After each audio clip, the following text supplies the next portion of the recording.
Hey, hello everyone. How's everyone doing today? I'll tell you what, ladies and gentlemen, it is very chilly up here in Fairbanks, Alaska. Yesterday it was below 40, negative 40 Fahrenheit.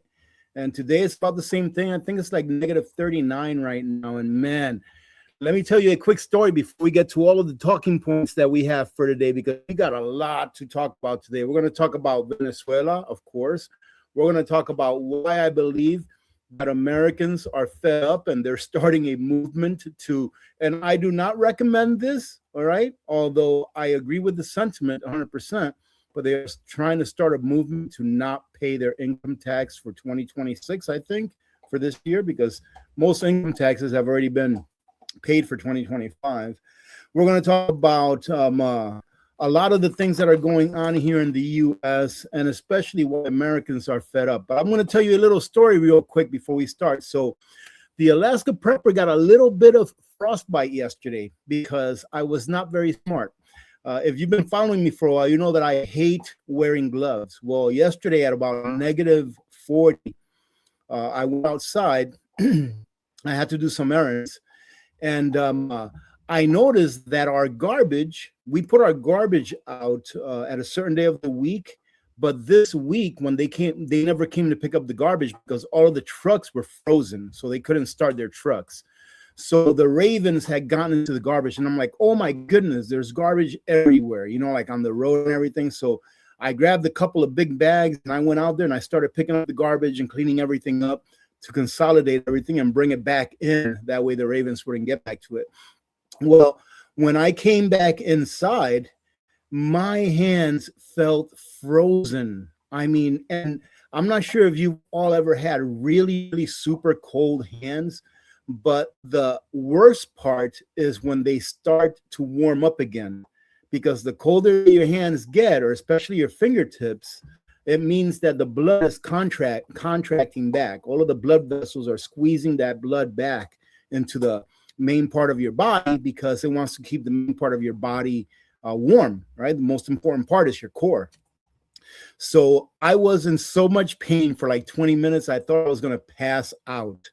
And then after about 25, 30 minutes, me sitting in my hands and putting my hands under my armpits, my hands started to feel fine again. And then today when I wake up, you probably can't see it, but today when I wake up, I notice there's a little black line across every one of my nails on my fingers where it meets the skin. So I'm guessing that those little black lines indicate that there is dead matter there, right? Or dead skin there. So I can say that I got a little bit of frostbite yesterday. I'll never be doing that again. Let me tell you. So that's how dangerous it is out here to be traveling around in a vehicle in these temperatures and get stuck somewhere without a way to be able to warm yourself in the most extreme situations. However, here in Fairbanks, from what I've experienced since I've been here, the people here in Fairbanks are awesome. One of the reasons why I like living here is because the people here are just great people, you know, in general. Right? So if you see someone walking the road or something like that, and it's this kind of a temperature, you always stop and you're like, are you okay? Do you need a ride? And you offer someone a ride. And if someone's broken down, you stop and you help them out. And it's happened to me before where I needed the help, and I've done it in the reverse where someone else has needed the help. So we help each other out. And it's important that you have a good community like that, especially in these extreme temperatures.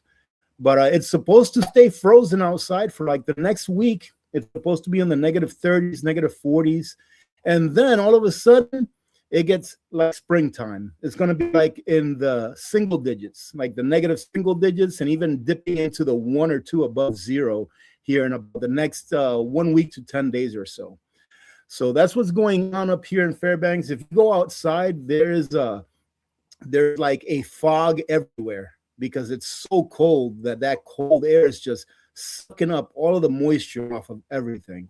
So it's like walking into a deep freezer. You know, it's like walking into a walk-in freezer. You know, when you see all of that vapor come out, that's what it's like outside all the time while it's this cold. So very nice to see all of you here today. I hope you're having a great weekend, ladies and gentlemen. And I'm sure that you've all heard. I already saw someone here say that they wanted me to talk about Venezuela, and that's #1 on my list. I got a lot of things to talk about today, so I had to make a list. So this is probably going to be a pretty long live stream. Let me see. I think I saw JR in here. There's Evita. There's Evita. Welcome, Evita. Thank you very much, Evita. I appreciate you very much. And hey, listen, brother, JR, you're going to have to change that name, okay? Because every time I see you on here, I'm not going to be saying, hey, you and me forever. All right. People are going to start thinking things. All right. I know why you made that your name. You did that for your wife. All right. For your lovely wife, Evita. But I'm not going to be sitting here calling you and me forever. All right. Okay, Fabio. All right. How you doing, Linda Bob? Good to see you. Good to see everyone here today. And let's see. No, Lulu. Whenever Lulu goes out, I let her out, and I stand right there by the door. And as soon as she's done, she comes right in. She does not play around in that cold. Let me tell you, she goes out. It's not like it's springtime or summertime where she goes out and she starts sniffing around, and she runs around and wants me to play with her. None of that. She goes out, does her stuff, and comes right back in. So she's been doing really good. I think she's getting a little cabin fever though. But I've been trying to take her with me wherever I go. Like I had a doctor appointment actually. When was it? I think it was on Wednesday. Yeah, Wednesday or Thursday I had a doctor appointment. And I brought her with me because they told me I could bring her with me. So I brought her with me, and she was actually really, really good. So I've been trying to take her to spots, and every week or every other week or so, I'll take her to the pet store because they let you bring her in and walk her around for a little bit so that she can sniff other people and let other people pet her and stuff like that. And that's good for her. But yeah, she's definitely getting a little bit of a cabin fever. But I've got a good stock of beef rib bones, all right, that I cooked that I give her. So she's chewing on one of those right now, actually.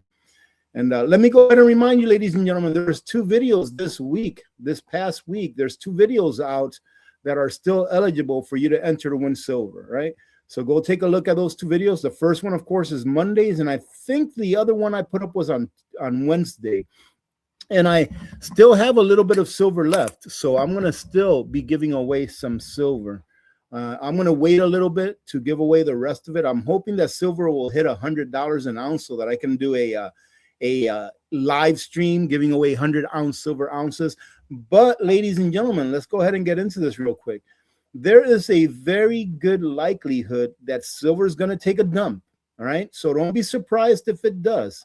However, when it does, and when I say take a dump, it might go down. Now, this is my opinion. It may go down as low as like 55, 54.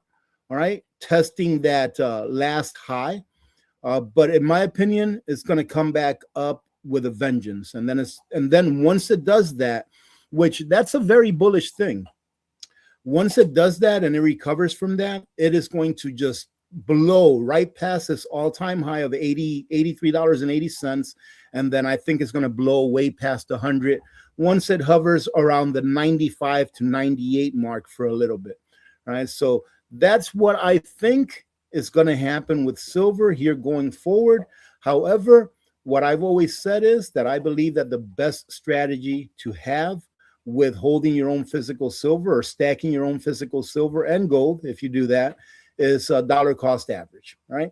Just dollar cost average, hold your physical because you already know what the fundamentals are, and you should know why you are holding it. If you're holding silver because you want it to go up to $500 in 2 months so that you can use that money to buy a house, you're holding it for the wrong reasons. All right. So you have to get some kind of understanding as to what silver is, why you're holding it, and why physical is different than paper. So let's see. Okay, so let's go ahead and get started really quick. We're going to talk about Venezuela first. And I have somewhat of a mixed feelings on Venezuela and what's going on with Venezuela. Not that I don't feel good for the Venezuelan people. I think that right now, most Venezuelans are very happy that they have been rid of a dictator that has been oppressing their lives for like the last several decades, really. Where Venezuela used to be, I believe it used to be the richest Latin American or South American country. It's turned into a country where it's been taken over by hyperinflation, where it's been taken over by extreme poverty, oppression, with a dictator that's been sitting at the top, eating pasteles, during news conferences or what have you, while his people are starving, rolling blackouts on a daily basis, not having clean water to drink, or not having water being pumped through their pipes, period. I mean, you all know all of the stories from the years past, all of the things that have happened in Venezuela. Now, I am happy for them that they've been rid of that. And it seems to me, from what I've seen on news clips and articles that I've read and stuff like that, that the majority of Venezuelans are happy as well. That they have some hope now that they'll be able to live a freer life and a better standard of life than they did before, as they should, because they sit on the largest reserve of oil in the world. And it's not just nasty oil, it's really good oil. It's like it's the kind of crude oil that doesn't need a lot of work before it gets to the refinery. So I think they call it sweet oil or something like that. Someone let me know in the chats what kind of oil is it that is like really, really super good oil. Because like we have different types and categories of oil. Like a lot of the oil that comes up from Canada, or that comes in the lower 48 case, that comes down from Canada, those sand oils, that it's like a lot of sand that has a lot of oil in it. That takes a lot of energy to actually extract the oil and make it usable so that it can be refined. But the oil sweet crude. Thank you, Happy Mac. Sweet crude.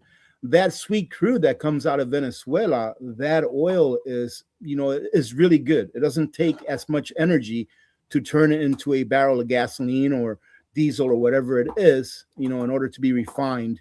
So, good stuff. They should be profiting from that oil. Not only a few at the top should be profiting from that oil that is under their feet, that is under their land. It should be the Venezuelan people. So, I'm not the interventionist kind. However, you can look at this in a couple of different ways. As an American, you can look at it in a couple of different ways. You can look at it as, well, what are we doing as the United States of America going into another country and telling them how to govern themselves? We can look at it that way. And we can also look at it as, we are doing this in order to kill two birds with one stone, in order to deter anyone coming from that country or any other countries in the region that want to bring harmful substances to the United States, and also to free the people of this nation that's been under a dictatorship rule for so long. So you can look at it any way that you want, ladies and gentlemen. My opinion is that I'm happy for the Venezuelan people. I'm really happy for them, and I'm sure that most of them are, right? I'm happy for them. I'm also very, very glad that we didn't have any lives lost during this exercise, during this mission, really, that no American lives were lost, that it went in there, they did their thing with minimal casualties, all right, and minimal destruction. And in a matter of what, less than 24 hours, I'm sure that there was a whole bunch of prior planning, right? A whole bunch of prior planning that went into this, as should have been, right? But within a span of like less than 24 hours, we went in there, removed a dictator, freed a nation, and are going to still act as a deterrence against anyone wanting to bring harmful substances into our shores. Then again, I would also pose the question, and this is just looking back, you know, if the United States government, with the military might that we have, if we could handle this operation as easily, really, it seemed to be very easy, at least for us looking from the outside in, right? I'm not saying that it was easy for the service members to actually do all the training, rehearsing, and then the execution that they did. Well, I don't have to say that, you know, that I don't know that it wasn't easy. I know it wasn't easy. All right. That's what we used to do when we were in Afghanistan. You train and train and train, you rehearse. Even if you're downrange, even if you're in a combat zone, you still rehearse a lot before you go out on an actual mission. But, you know, it just brings into question, ladies and gentlemen, what in the world's going on? You know, why in the world couldn't we have done something like this? You know, and this is more a semblance on the entities that have taken over our government a long time ago. Hopefully this shows that there's actually someone in charge that is doing it for the right reasons instead of enriching the industrial military complex. Because, you know, if we did this with a country like Venezuela, who some analysts said that if we go into Venezuela, it's going to be the next Vietnam, right? If we can do this, why in the world did it take us 8 years to capture one person in Iraq? It took us 8 years. It took us 4,400, 4,500, 600 lives, something like that, and trillions of dollars in treasure. Well, I'll let you answer that question. Why do you think it took us so long to do that, where in this case it took us like a day? So, you know, that's one of the things that I ask myself when I look at these things. And, you know, another thing that I was thinking about, and I'm not trying to make this a negative thing, but it's something that we have to ask ourselves, because a lot of people are asking themselves this right now. You know, for the last week or so, there's been something going on about a tax revolution where people are fed up with paying taxes because their taxes are ending up in all of these scams that are going on, that are being discovered around the country. And I'm sure you've heard of it, of the daycare scams they've got going on, of the elderly care scams that are in the tune of millions and millions of dollars. Look at that. We got more than 500 people on here. That's awesome. Thank you, ladies and gentlemen, for joining in. I'll tell you what, don't let me forget during this live stream, let me go ahead and get rid of 1 ounce of silver, ladies and gentlemen. I'm going to go ahead and do a 1 ounce silver giveaway. And for those of you that don't know, this silver was given to me by Alpha Omega Gold. That's the sponsor of this video, whom I convinced to give me some silver so I can give away. So let's do a 1 ounce silver giveaway. I got to be a little bit thrifty with the silver now, because I'm running out, and I do want to save some for later on for when it hits $100. So let's do that. Hey, 1 ounce of silver today, hey, that's a $70 bill, ladies and gentlemen. All right. So who can say no to that? And it's free. And you know what else I'm going to do? Let's make it a twofer. All right. 1 ounce of silver to anyone in the chats. Hopefully you live in the United States if you're in the chats. Okay, 1 ounce. We'll do a 1 ounce giveaway. And another one, I'm going to do a 1 ounce silver giveaway plus an OUPES emergency box. OUPES sent me an extra emergency box because they saw how much fun we had when I gave away the other ones. All right. But there's a big but in here, so don't get upset with me. The 1 ounce of silver with the OUPES emergency box will only go to someone that lives here in Fairbanks, Alaska, that can meet me maybe next weekend. Not tomorrow or today, but maybe next weekend. If you can meet me in Fairbanks, Alaska, then I'll let you know how to enter if you're in the live. So who knows? Maybe there's one person here from Fairbanks, Alaska, and you'll be the guaranteed winner. All right, so we'll do that. We'll give away 1 ounce of silver to anyone here, and then a box, an emergency box, and 1 ounce of silver to anyone that can meet me here in Fairbanks, Alaska next weekend. So let's do it. Let's go. Is that the new word? Let's go. What was I talking about? I forgot what I was talking about. Let me see. Who is this? Southern Yankee Preppers in the house. And by the way, do you all know International Stacker, right? International Stacker, he was doing a silver giveaway if he hit 50,000 subscribers before the end of last year. And I donated to him 5 ounces of silver if he did hit the 50,000 subscribers, so that he can give it away during a special live stream that he's going to have to celebrate. So if you haven't checked out the International Stacker, a real fun channel to go check out. He does a lot of live streams, and he makes his live streams a lot of fun. They're not boring like this one, right? But anyways, like I was saying, people are getting fed up. They're getting fed up because you pay all these taxes, and there's so many taxes that people pay that they don't even know they pay. Usually when you ask someone, how much do you pay in taxes? They'll reply with something like, well, you know, I make so much, so this is my income tax, etc. But there's a lot of states that charge state tax. There's a lot of counties or states that charge sales tax. Every single state in the country charges gasoline tax or tax on diesel.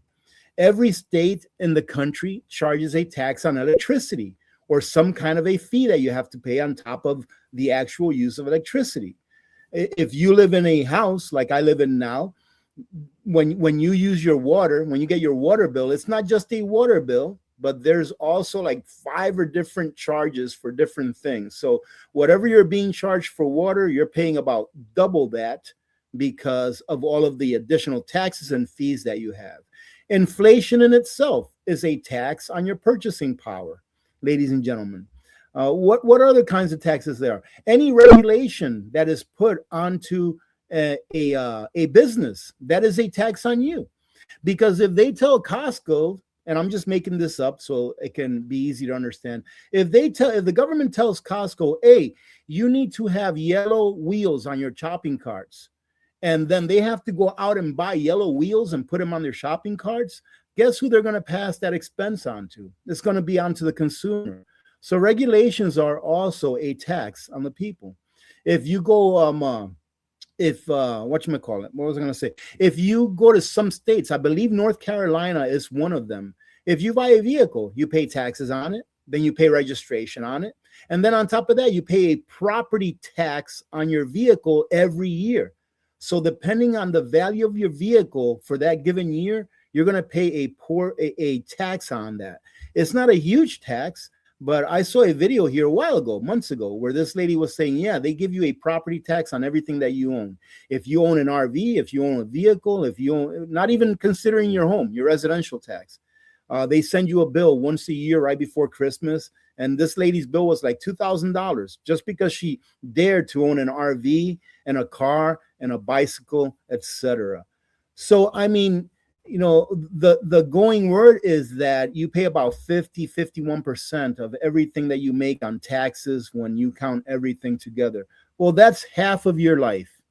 And you don't even get to own your own home, except for Florida. Hopefully that passes in Florida, where they get rid of property taxes. But you never get to own your own home. You pay off your home and you still have to pay taxes, you know, at the will of whoever it is that's in charge of that borough or that city, depending on whether their budget is balanced or not, will depend on whether your mill rate goes up, right? I'm going to go ahead and leave that up there, the email there. So people are getting fed up with taxes, and then they're asking themselves, what in the world are we paying all these taxes for when the government prints money whenever it wants to print money and just create it out of thin air? Why do we have to pay taxes? And they're really fed up.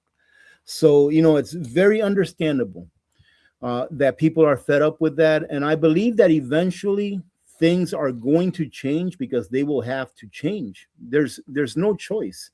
You know, you can look this up if you like, but the national debt of the United States of America is a complete lie, right? How can you owe something that can never be paid back? So is it really a debt, or is it an instrument in order to keep the people enslaved, right? Because ask yourselves this: how can you owe on something that can never be paid back? How can that be a debt? Well, the national debt can never, ever be paid back merely because of the monetary system by which we exist. We have what is called a debt-based monetary system. That means that in order for money to be created, in order for what we call money, right, or what we've been taught to call money, like fiat currency, dollars, Federal Reserve notes, in order for that to be created with an interest rate attached to it, which is the only way that it can be created, the only way that excess dollars can be created and put into the economy is with interest attached to it. How in the world can you pay that back when the interest that was attached to that debt was not created at the same time? And when the number of dollars that exist in the entire world don't even equal to the number of dollars that we owe in our national debt. For example, our national debt is currently sitting at about $38.5 trillion, right? Give or take a few 100 million or so, right? However, our money supply stands at about 22, maybe $23 trillion. So we have about 2/3 of the actual currency that we would need to pay off the debt, which would leave us with zero money, which would completely, which would completely destroy the system. That's why I've told you all in the past, and I've said this several times, is that if we stop printing money, if we stop bringing money into existence, if we stop borrowing, the system will collapse. It will implode on itself because the system needs debt in order to survive. Without debt, without continuous debt, the system will not survive. If you hear Lulu over there, that's because she's doing her thing, being Lulu. Lulu, you want to say hi? Come here. You want to say hi? Come here. Say hi. Look over here. Look over here. Look. Say hi. Good girl. Go on. Go back. Go on. Go back. You already ate your bone? Go get your bony. So anyways, I didn't want to go on a tangent about that, but the thing is that so many people don't understand this. And I believe that we as parents, or I guess I'm almost an elder, we need to be teaching these lessons to our children and to the people that we love, to the people that we know. That way we can start changing it. It's going to take more than a generation. Once everyone finds out, once everyone understands, once it starts being taught as a regular thing in school and being talked about in society, it's going to take a generation before things change in a really, really good way. All right. So, and that's why we prepare, right? Okay. So let me see. I have a list of things here to talk about. So, okay. All right. So I'm going to go ahead and continue on my tangent. So I was bragging about how awesome we did. And I think they did a great job, man. Look, our military, when you're in the military, you're like, man, these guys are a bunch of jokers, but when it comes time to take care of business, they take care of business, right? They put on their professional hat and they take care of business. So we have an awesome military, all right? America has the most incredible military in the world, in my opinion, as far as firepower and as far as the people that are in it. But my question is, we as the United States government, Pentagon, Department of War, whatever you want to call it, right? We can put a plan together. We can put a mission together. And then we can take that mission, which is extremely difficult to do. So a lot of props to the general in charge who put this mission together, who actually took it from the stages of planning all the way through the stages of execution, because this was done seamlessly and it was done a very, very good job, right? So my props to that general. But if we have the ability, ladies and gentlemen, to put a mission like that together, to execute it in the way that we did with no loss of life, very minimal loss of equipment on their side, not even ours. From what I understand, the only damage that we garnered to some of our equipment is that one of the airplanes, or either airplanes or helicopters, took some fire and got a little bit of gun bullets, that hit the airframe. But nothing bad happened to it. It continued the mission. It completed it, and it got back home with no problem, right? How can we do that, ladies and gentlemen? Such a complex mission, but not be able to arrest one criminal that everyone knows is a criminal. Everyone here knows of at least one criminal that we've seen within the ranks of those who are supposed to represent us. Everyone can name at least one. It doesn't have to be the same one, right? But that's how many there are, is that everyone here can say, yeah, this person's a criminal. Absolutely. He should be in jail, or she should be in jail. Why is it that we can do an operation like that, but within 1 year after, 47's been in office, not one hardcore criminal has been perp walked? How is it that our government can charge, what was it, Comey and James, that lady AG, I think, from New York, and Comey, the ex-FBI guy, was he? How is it that they can charge them and not know when they were charging them that it wasn't going to be able to stick? That's where I'm getting at.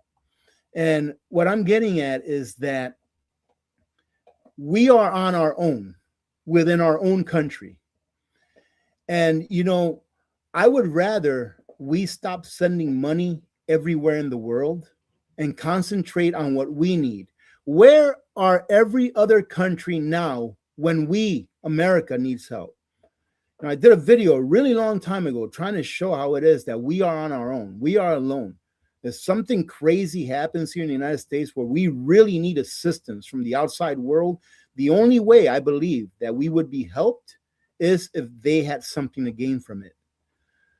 How is it that such a force within our government, right, can plan a mission like this, but the Pentagon itself just came up with its what is it, with it, where they get inspected and they come up with money missing? They just came up with 2 trillion that they cannot account for. 2.3 or 2.4 trillion dollars. And I'm not talking about the day before 9/11, because if you all remember, the day before 9/11, on the 10th of September 2001, Rumsfeld was on a news conference saying, yeah, we can't account for 2.3 trillion dollars. How is it that we cannot pass an inspection as the Pentagon, but we can invade a nation in 24 hours, get rid of their dictatorship rule, free the people without one injury on our side, which is a blessing, really? How is it that we can't track how much money we spend? How is it that we can't arrest or put forth, some kind of a plan to be able to get these criminals out of office? Why is that? Why can't we do it? Is it because there's a grander plan at play? Is it because these people are actually in control? Well, I have my own idea about that. So let me tell you what I think about the list of people that are being hidden from the American people and the world by the FBI and by the Department of Justice. They're hiding this. They know what's in there. They've already seen everything that we want to see, but they cannot release that list. And if they do, my jaw will drop to the ground. And I hope that my jaw does drop to the ground. But the question is if they do release that list, are the people on there going to pay the consequences? Have we been told? Have we been taught, in the past several decades, have we been taught that people that are in power, who create crime, who make crimes, who do crimes, have we been taught that they pay the price or that they don't pay the price? Where's Hunter at? Where's Hunter at, ladies and gentlemen?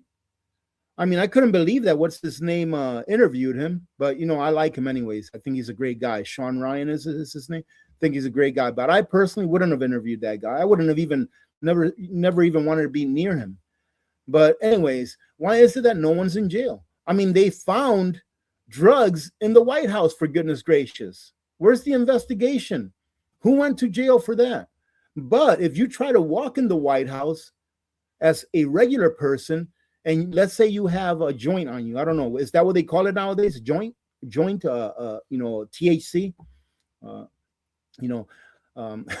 Cigaweed. What was his name? Chris Tucker. That's not a cigarette. That's cigaweed. If you go into the White House with a cigaweed, you know you're going to go to jail. So do you really think that they're going to release that list?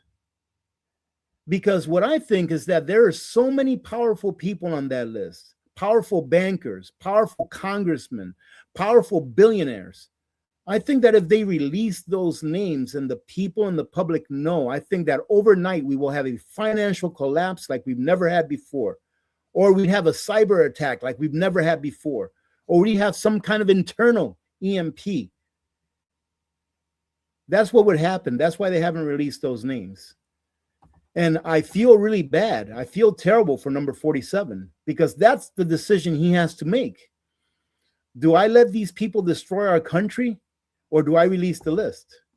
You know, that's a really hard question. Ask yourselves that. What do you think? What do you think he ought to do? Because the people that are in charge that are on that list, they will take down the ship with them, ladies and gentlemen. You know, I've been thinking about this for a while because you know, we are very frustrated.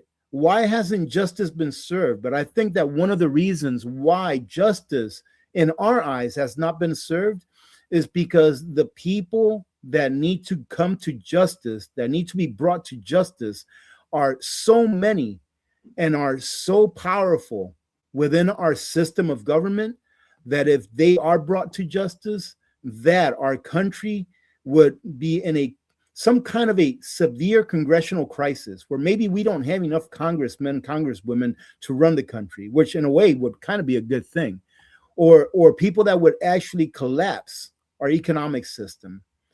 So, you know, think about that. Let me take a minute, see how you're all doing. Again, for those of you that just got here, thank you for being here, ladies and gentlemen. Thank you for joining in today. You know what? That would be great. You know, can we just say that they suddenly disappeared? You know what? That crazy backyard chicken man, how you doing? You know, that would be great. You know, I would love more than nothing. I would love more than nothing else in the world to be able to see these people get perp walked, you know, in an orange jumpsuit with handcuffs and ankle cuffs in front of everyone. And excuse me, and also have some kind of a military tribunal, you know, for treason. And it needs to be made public. Heck, you know what? A great way for the government to raise money that the people would be more than willing to pay, I know I would, is have a pay-per-view every time that someone is sitting in front of a military tribunal for charges of treason against the United States of America. Put it on pay-per-view. You know, they'd probably make enough money where they wouldn't have a deficit for the next 5 years, probably. Right? I would love nothing more than to be able to see that. Please, Lord, in my lifetime at least, or the sooner the better.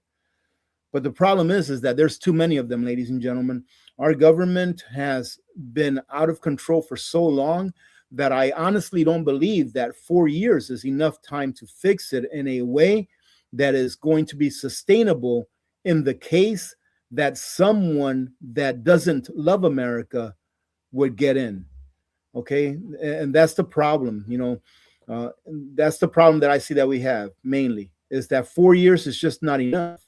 I mean, in 1 year, there's been a lot done, but the people are fed up of seeing criminals walk, seeing investigations take forever, seeing promises of indictments and perp walks not be played through, and seeing our dollars devalued more and more every day to where now it takes a person, you know, in 1980, $50, $50, so less than the nominal value of a silver coin today. $50 in 1980 would feed a family of 4 for roughly 1 week. Do you all remember that? Are any of you here half centurions like myself? In 1980, a family of 4 can eat for 1 week on roughly $50. Today, it takes the average family of 4 $1,350 to eat for a month. That's like a factor of 7, roughly. All right, so it's about 7 times more expensive to eat, to feed your family today than it was in 1980. Why is that? Because the calories are still the same. A can of beans or a pound of beans has around 1,600 calories today. A pound of beans had about 1,600 calories in 1980.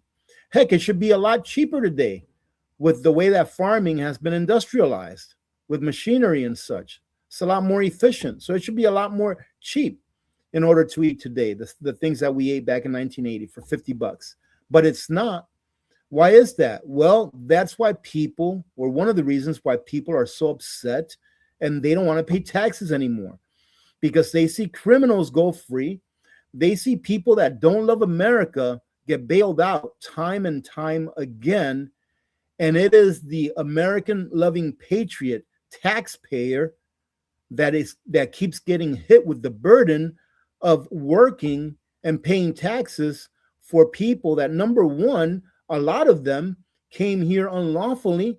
But not only did they come here unlawfully, but they came in here to downplay what America is, to cuss America, to say how much they hate America. And I'm not much of a geopolitics kind of a guy. I don't have that kind of common sense. I'm just a layman like most people are. But I think that if in history there were a good time to enact the Insurrection Act and put these people on trial and get them out of here because they don't belong here, get them out of here and put all of these criminals that we know are criminals in a military tribunal and lock them up for treason. I think this is the best time in history. This is a time in history where I think America needs it the most. But that's just me thinking. Yeah, if you all have a question or something, hey, how you doing, Scott? Good to see you. Hey, Scott, did you receive that package? Let me know. Put it all in caps if you received that package, Scott, because I mailed that out a while back. But if you all have a question, put it all in caps, or a comment, put it all in caps, and I'll try to catch it, okay? And I do apologize for the ads, but that's what allows YouTube to share this video or this live stream with other people, right? I'm not sure if you all know what YouTube has done, but YouTube has made it extremely difficult for, I'm going to say the word creator, even though I don't like using that word, right? But for content creators, they're making it extremely difficult with AI. So what they've done is they've taken, for the most part, they've taken human beings out of the distribution of videos that are uploaded. So for example, if I upload a video, this AI called Gemini, I think it's Gemini 3 or Gemini 4, that AI will go over my video, make sure that there's nothing on it that is inappropriate.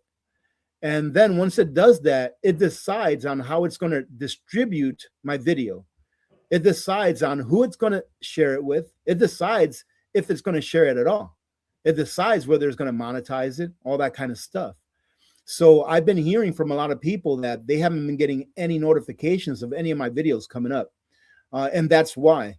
And the way that Gemini decides how it's going to distribute the video, it could be because of the way that the person is acting. If they're acting in a happy manner, they'll go ahead and distribute that video to people that are happy. If they're acting in a grouchy manner, they may distribute it to people that they think will like grouchy content. But the thing is that they're not even, it's not even allowing the subscriber base of the creator to know that a video was put out. So it's not good at all. And then another thing that YouTube is doing is that it's allowing the YouTube platform to be flooded with AI videos. So about 20% of all videos on YouTube now are AI generated. So support your human creators, ladies and gentlemen. And I've seen a lot of other YouTube creators, complain about this, that their views are down. Like my views are down by probably 75% since this Gemini thing came out. So, my views are down a lot. And anyways, so the more that you can help by giving likes, by sharing the videos, by leaving a comment in the video, that's actually a big deal. And also by letting the videos play through, that's the biggest help that you can actually do. And make sure that when you subscribe, or check if you're subscribed, make sure that you hit the bell button with all. That way, hopefully, you can be notified whenever a video is released, because it is what it is, ladies and gentlemen. When I got into this, I understood that YouTube's not going to be forever. I hope it is, because I can see myself sitting here and chit-chatting with you all for years to come. But, you know, what was it? MySpace that first came out before Facebook or something like that. Things change, you know, and we just have to adapt. So, but we'll see what happens with that. Before I go on, I'm going to go ahead and see if there's any questions out here. We can talk for a little bit. And then I guess I can go to my second thing that I wanted to talk about. Oh, yeah, look at that. Incredible. So, and let me go ahead and repeat that. Before the end of this live stream, I am going to be doing a giveaway of 1 ounce of silver to someone on this live stream. And I'm going to be giving away an OUPES emergency box and 1 ounce of silver to someone that lives in Fairbanks. So if you live in Fairbanks and you can meet up with me, not this weekend, all right, so not today or tomorrow, but next weekend, you know, we can meet up at Home Depot or Costco or whatever, then make sure that you stand by, all right, so that you can have a chance to win an emergency box, which is really cool, by the way, and 1 ounce of silver, and I'll actually drop it off to whatever location we agree on. And Barnacle Bill, you can't enter, okay? Barnacle Bill is the one that won the last 5 ounces that I gave, all right, during the Christmas time.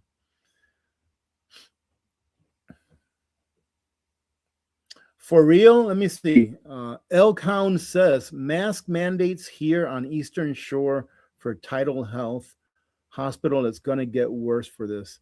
Is there some kind of an outbreak out there? Or you mean the Eastern Shore, what, the East Coast of the U.S. or of a certain state? I don't agree with the mandates at all. If you want to wear it, wear it. You know what I mean? Like, no entity should be telling you that you have to wear this or wear that, unless it's a private institution.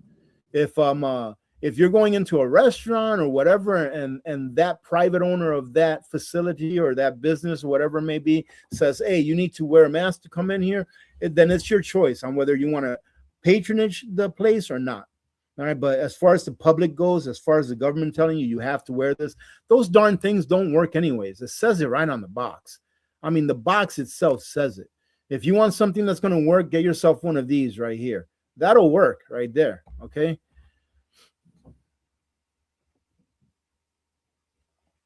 Okay, all right. I'm going to go ahead and scroll down for a little bit. Let me see what I got going on here.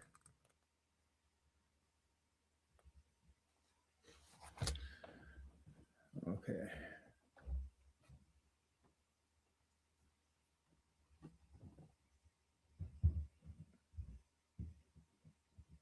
Yeah, I can see there's a little bit of frustration here over what I was talking about. You know, oh yeah, you know what? I have heard from Gray. I talked to Gray last week, and he's doing okay. He's just extremely busy. He's extremely busy with life right now, but he's doing well. Yeah, I see some frustrations here on like, hey, listen, you know, yeah, unfortunately. Someone on here is saying something like, you know, what about America? What about America first? Yeah, look, I agree. I mean, I agree. Look, let's see here. United States of America, last year, or I think it was 2024, we gave away $82 billion to 177 countries. $82 billion to 177 countries. But here in the United States, we have 771,000 homeless people, of which about 32,000 are homeless veterans. But we can give away X number of billions of dollars to almost every country in the world. 177 countries in the world got money from us. What is there? Is there like 195 or 200 countries in the world? We sent money to 177, but we have 771,000 homeless people here in the United States, of which 30-something thousand are homeless veterans. So that ain't right, is it, ladies and gentlemen? What else ain't right? Our middle class has shrunken by about 20% in the last 3 or 4 decades. So our middle class, which is the strongest part of an economy, the middle class is the economy. It's what makes up the economy, right?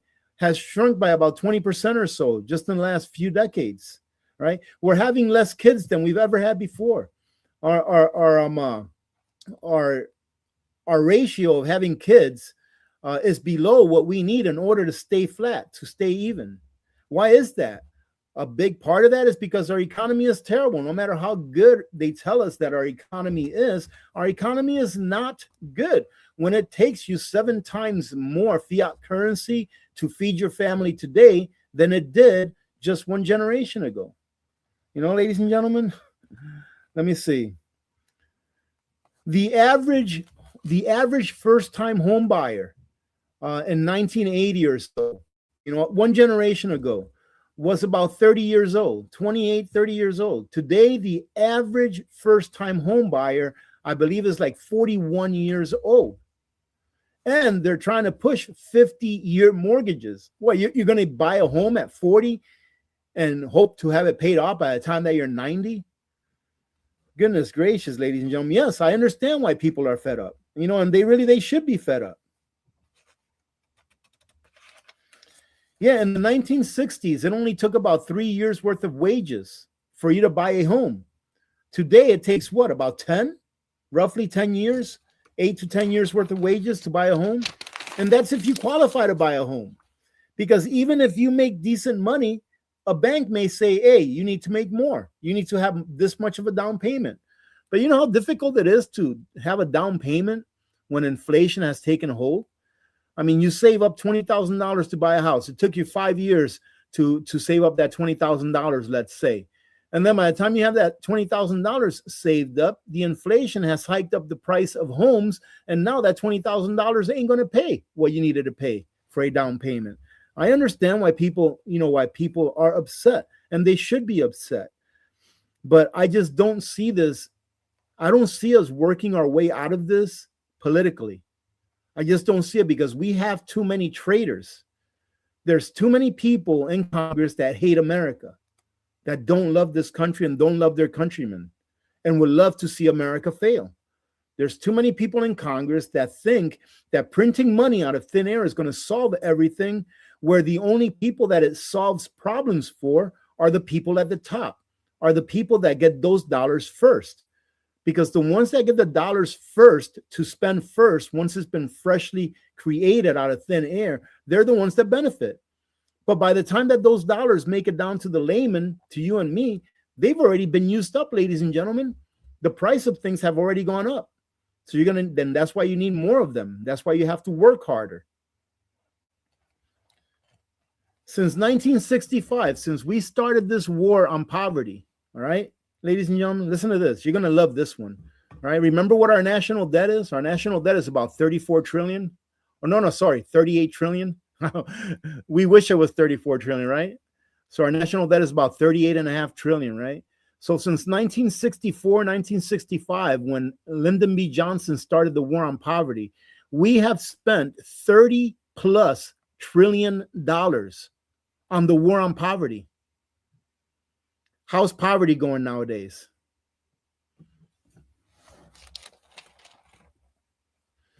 Most of the people that represent us no longer know what it's like to be us. Most of our representatives haven't walked in our shoes. So what do they care? Most of our representatives are either multimillionaires before they get into Congress or become multimillionaires shortly thereafter. So what do they care, ladies and gentlemen? What we have to go through, how much taxes we have to pay, how the average family has to struggle to be able to put food on the table. So why are Americans ticked off? I don't understand. Maybe it's because there's a disconnect between those that are supposed to represent us, those that we trusted to put in office to make sure that our children at least can have a better future. Maybe there's just a very big disconnect between them and we, the common people. And I don't see us getting out of this politically. All right. There's too much corruption. There's too many activist judges. You know, there's too many people that believe that free is actually free, when free is the last thing from free that there is. Okay. And that's why we have to stay prepared. That's why we have to continue to prepare. That's one of the very few things, ladies and gentlemen, that you have the power to do.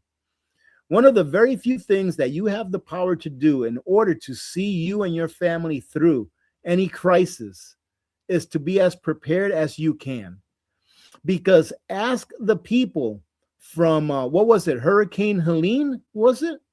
In North Carolina and Eastern Tennessee. Ask those people who came to their rescue when they needed them most. It was their community. While FEMA was out there telling people not to help those with certain signs in their front yards, it was the community that helped each other. So that's why you need to be prepared and stay prepared. That's how important it is. It's actually important enough so that it really correlates with our freedoms. It really correlates with how free we can be as a people, especially during times of crisis. Because, and some of you are going to be like, how in the world does being prepared correlate with freedom? Well, let me ask you this real quick. Remember the health crisis, right? Let's say that every American family had a month's worth of preps and had an emergency fund. I know that's wishful thinking, right? But let's say every American family had a month's worth of preps and a month's worth of emergency funds set aside for a rainy day. How many of those that their jobs said, hey, you have to take this little thing, all right, this juicy juice is going to be really good for you. You have to take that if you want to keep your job. How many do you think would have said yes or no? I saw a lot of people, I saw interviews of a lot of people saying, I had to take it. I didn't have a choice. I had to put food on the table. If not, we would have been homeless. Do you think that if they would have been prepared, that they would not have taken it? And now look at what's going on with all of the health issues that are surfacing from that thing. So yes, I think that being prepared is somewhat correlated with the security of our nation. Because I'll tell you what, if it ever comes down to a kinetic engagement within our own country, whether with an outside force or with ourselves, civil war, or with us being invaded or anything like that. In Vietnam, the reason that the Vietnamese won that war, and they did win the war, all right? The reason they won is because, number one, it was a war of attrition. Where else are they going to go? They're going to fight to the last man. They ain't got nowhere else to go, right? But number two is because the people were preppers. They were preppers. They prepped with 1 ton of rice instead of a 5-gallon pail. That's how they prepped. And they kept the soldiers that they had there, they kept them fed.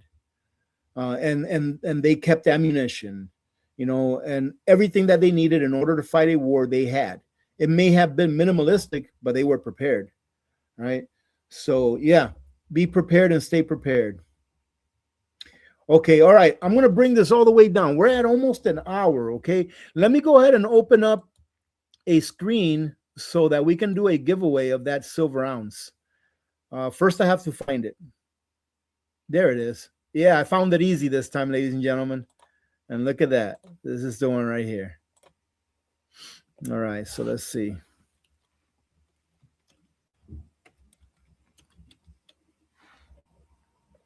Okay. All right, I've got it set up. I'm gonna go all the way down, okay? And I know I've talked about a lot of stuff today. I've talked about a lot of stuff, all right? But if you have a question or if you have a comment, put it all in caps, okay? And then we'll chit chat for a little bit here, and then we'll give away some silver.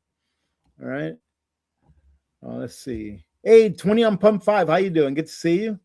Oh, and by the way, those of you that won some silver, in case you're watching, there's 2 people that I owe silver to. Actually, 3. International Stacker. I got to send them the 5 ounces I pledged. But I'm going to be mailing those out either on Monday or Tuesday. I wanted to give it enough time so that the post office can catch up with all of the return packages and all that kind of stuff, all right, before I mailed it out. All right, so I think next Monday or Tuesday or maybe Wednesday, I'll mail it out because I have a doctor appointment that day. But I will mail it out next week for sure, right? And I'll try to remember to let you know, send you a tracking number and all that kind of stuff.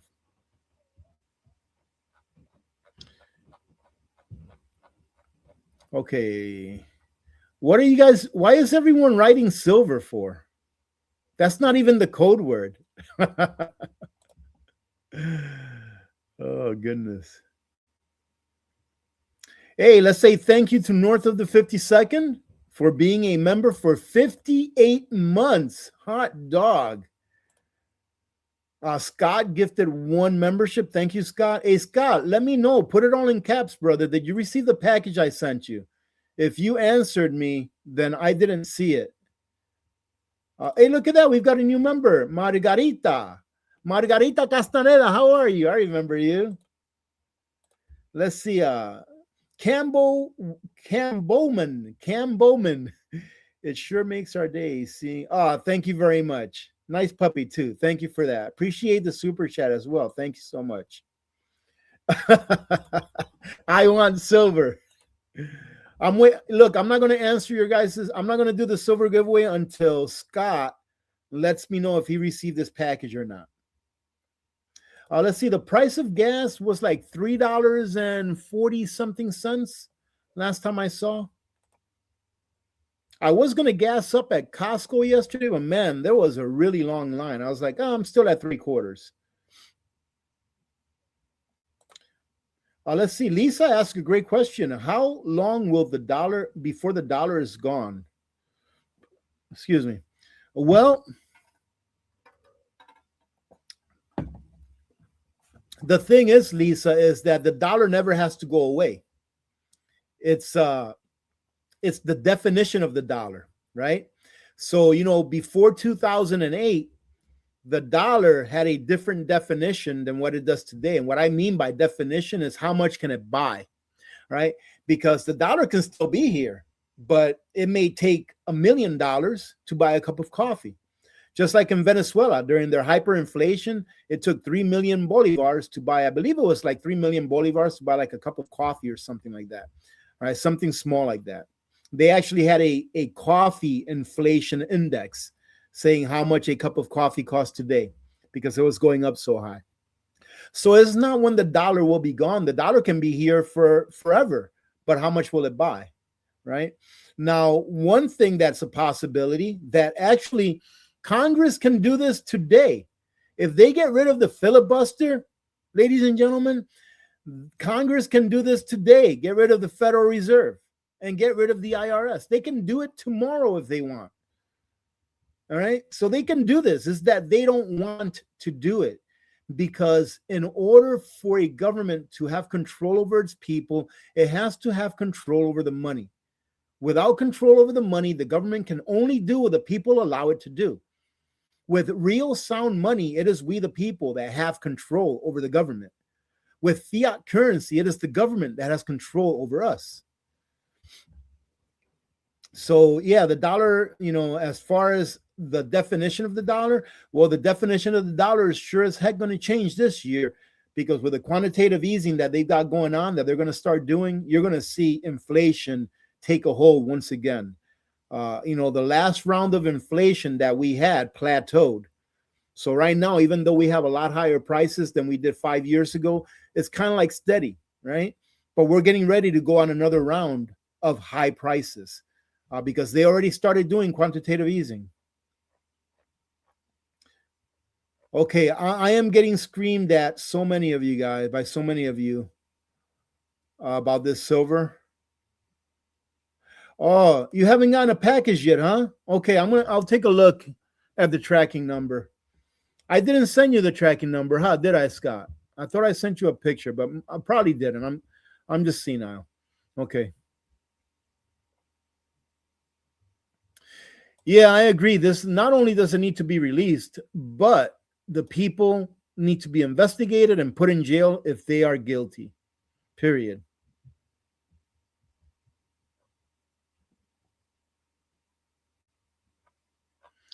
Okay, we'll go ahead and do it. And the code word for entering to win the 1 ounce of silver is USA. Okay, the letters USA with no periods, dashes, or spaces in between. I'm going to show you here in a second what it looks like.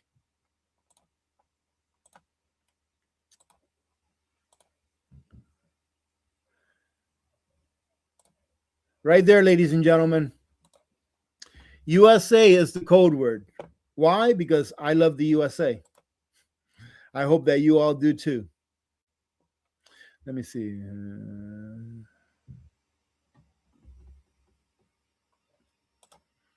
Who decides how much 1 pound bag of sugar will cost in silver? And if less than 1 ounce, I guess, then what? That's up to whoever's making the trade, right? That would be up to whoever's making the trade, right? Because I'm guessing Melanie White, I'm guessing that you're talking about barter, right? You're talking about barter. So that would depend on who's making the trade and how much you really want the sugar, right? And such. So, and if 1 ounce of silver is too much for a pound of sugar, which I think it is, depending on how badly someone wants the sugar and how much silver they're willing to give up. You know, you have constitutional silver like dimes, and you can always cut pieces off. In Venezuela, there came a time, I'm not sure if they're still doing it today, but during Venezuela's height of their hyperinflation, there was a time where they were just shaving little bits of gold and trading with shavings of gold and silver to get groceries, to get haircuts, to get work done on their car, etc. So, you know, as long as you have a scale and you have a way to take pieces of silver coins or jewelry or whatever, a way to measure that silver for its for how many carats it's got, you know, you can definitely, you know, trade. And silver and gold are monetary metals. You know, silver in a way has the added benefit, and some people may not call it a benefit, of also being an industrial metal. So it'll always be needed. All right, so let's see how many USAs we got.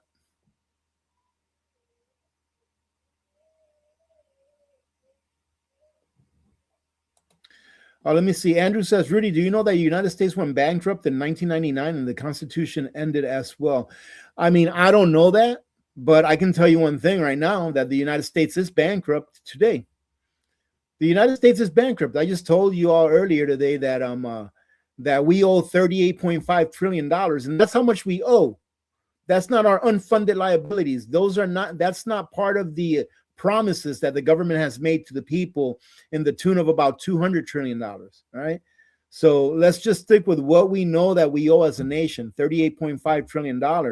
And there's only about $23 trillion in existence. So we are bankrupt.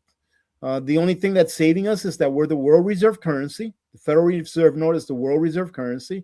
But you can't even say that that's we.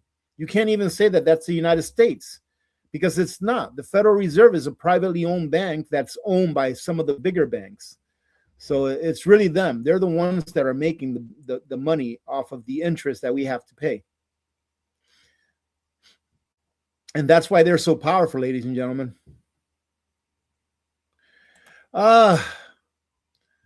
Angela, I just have a problem with the premium that you pay on gold backs.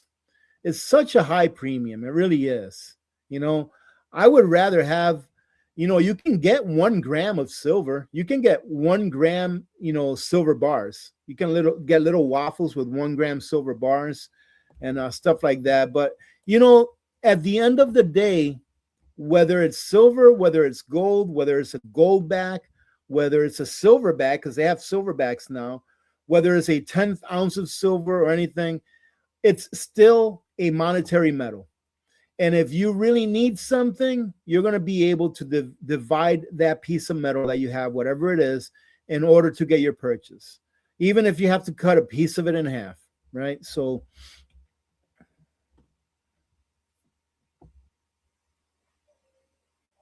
okay, we got a whole bunch of USAs. How many do we have up here? Let's see.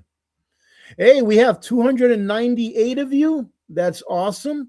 Let me go ahead and make room on my spreadsheet to make sure that that I can add you all there. I have to do all of this now, ladies and gentlemen. If not, I forget. So let's see. AG. And today is what, the 3rd? Yep. For 3 January.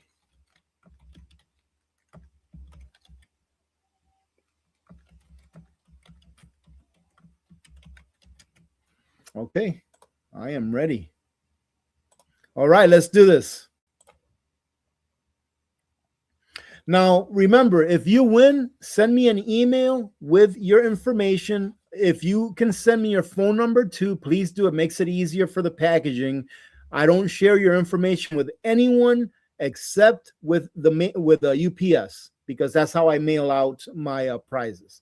I send it USPS via UPS. Okay, so it's on there. That way they can get a hold of you in case something happens with the shipping. Right. So send me your information, your name, your address, your phone number, and make sure you send it to that email address down below. Right. So if you are the winner, that's who you send it to. All right. Down there. And in addition to that, hey, ladies and gentlemen, if I don't have your information before the end of this live stream, then you forfeit it.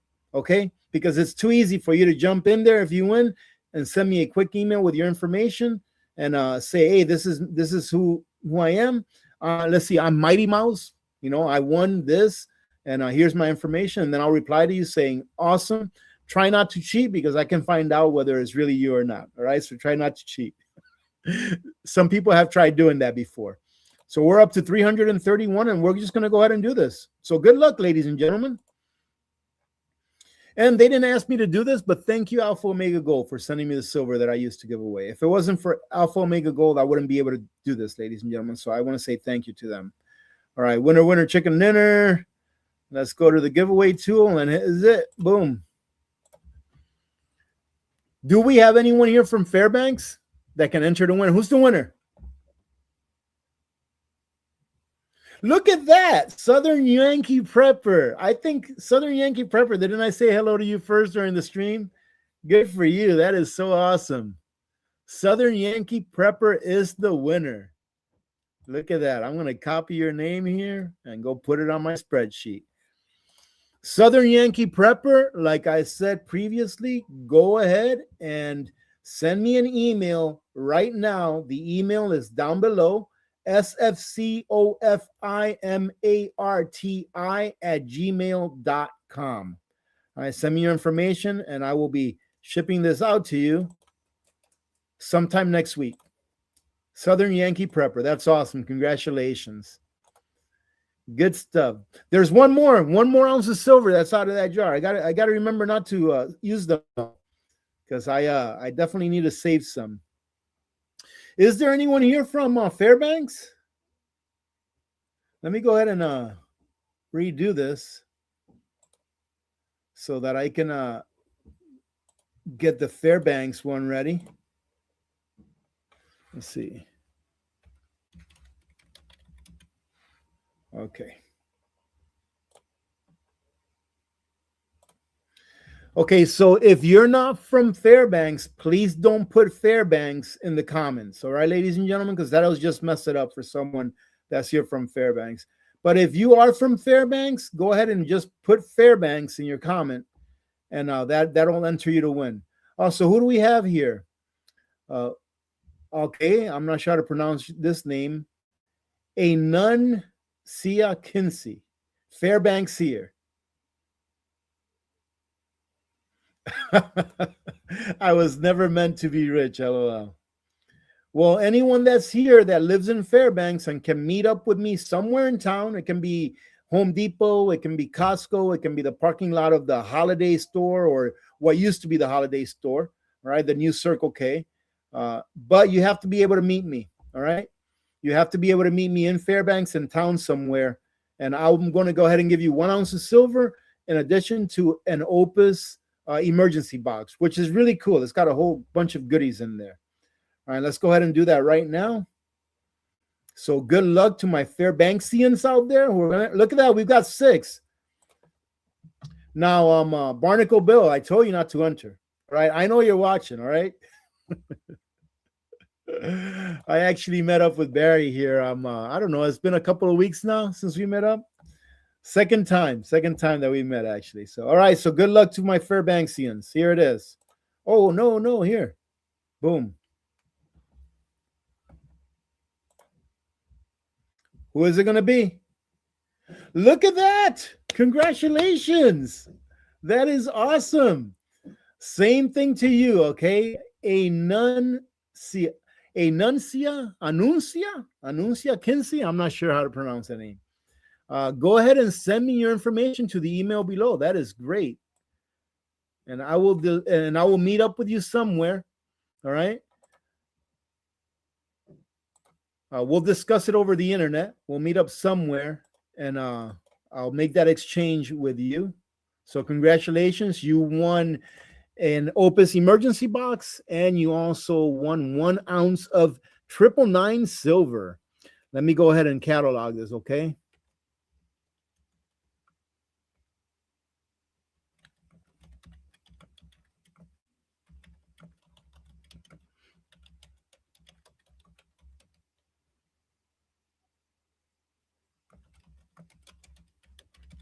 Fairbanks in the house. All right.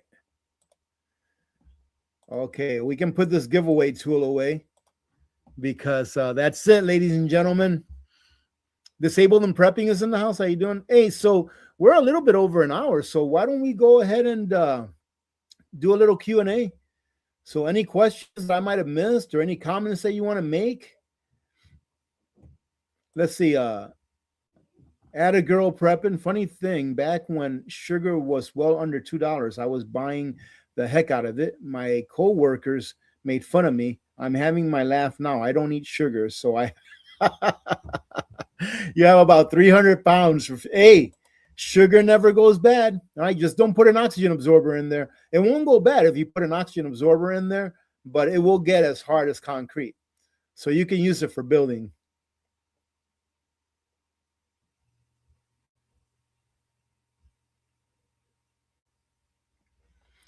Let me see. Melanie White, I think you should do a 30-minute or 1 hour because you might get a chatty person phone call away.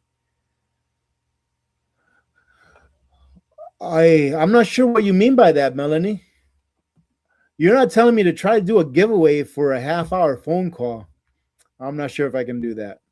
And you probably would not be the benefactor of that because once I start talking, I just can't stop.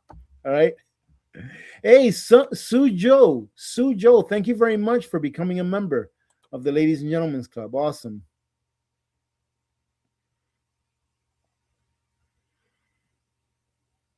Sabrina, how are you doing? Good to see you.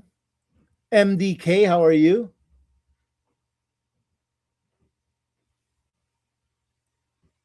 Let's see. Kenneth Beam, what do you think about the H2Go?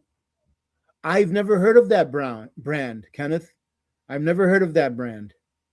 But you can test it yourself. Look, ladies and gentlemen, if you have any kind of water purifier, it doesn't matter what kind it is, test it. At a minimum, test it for ppms, okay? But you can usually take it somewhere around town and ship it off or bring it. Like here, we can actually bring it to a place downtown where they can actually test the water and tell you exactly what's in it. I just tested. That way, if you have a piece of equipment, especially like a water filter, you're going to be confident that that water filter is actually working the way it's supposed to work. Okay, so just test it. But I've never heard of an H2Go water purifier. I guess, I'm kind of like the kind of person that when I find something that really works well for me, I just kind of like stick to that. Every once in a while, I'll go and look at something that's different, that does the same thing just to look at it because I'm curious, or maybe because a vendor wants to send it to me to check, and that's great. But like I've really found that SIMPURE, I think they're a great product. I think they make a great product at a really good price that most people can afford. I mean, there's RO systems out there, like the under-the-counter RO system I have, and I always forget the numbers because I have so many of them, right? Or I've reviewed so many of them. That under-the-counter RO system is like $150. I mean, you go to some other businesses that do RO stuff, especially if they're like a local business, they're charging you $1,000 for the exact same thing. Yeah, they're going to come over here and install it for you, but heck, it took me half an hour to install mine, and I'm not a genius. It doesn't take a genius. No, I do not know them, but I did meet them once. Question, do you know Eric and Ariel from Simple Living Alaska? I don't know them, but I did meet them once. I actually scared her. because they were parked by a coffee shop over here on College Street. And I saw them sitting in the truck. So I went up to the window, it was open. And this was like during the summer. I went up to the window. I was like, hey, guys, I want to say I really love your videos. You know, I've been following them for a while. And she was like, oh, my God. So I kind of like surprised her. I was like, I'm sorry. I didn't mean to scare you. But no, they're very nice, very humble people, very good people. So I'm really happy for them that they're doing really well. So it's good for them.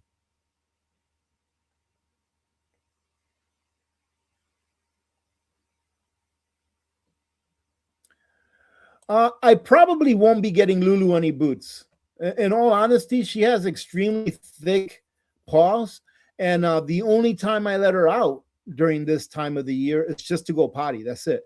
So she's never out there for more than like maybe a minute and a half. So yeah, she's fine. I check her feet all the time, and every once in a while, if I see that her in between her toes they start getting a little red, it's because she's got this condition. I don't know what it's called, but like she gets at like allergies. So I have to take her to the vet like every 6 months to get an allergy shot. And every once in a while, I'll see that her skin, if I see a little spot turning a little red or something, I've got some lotion that I put on it, and I put it in between her toes or her digits on her paws. So yeah, she does well.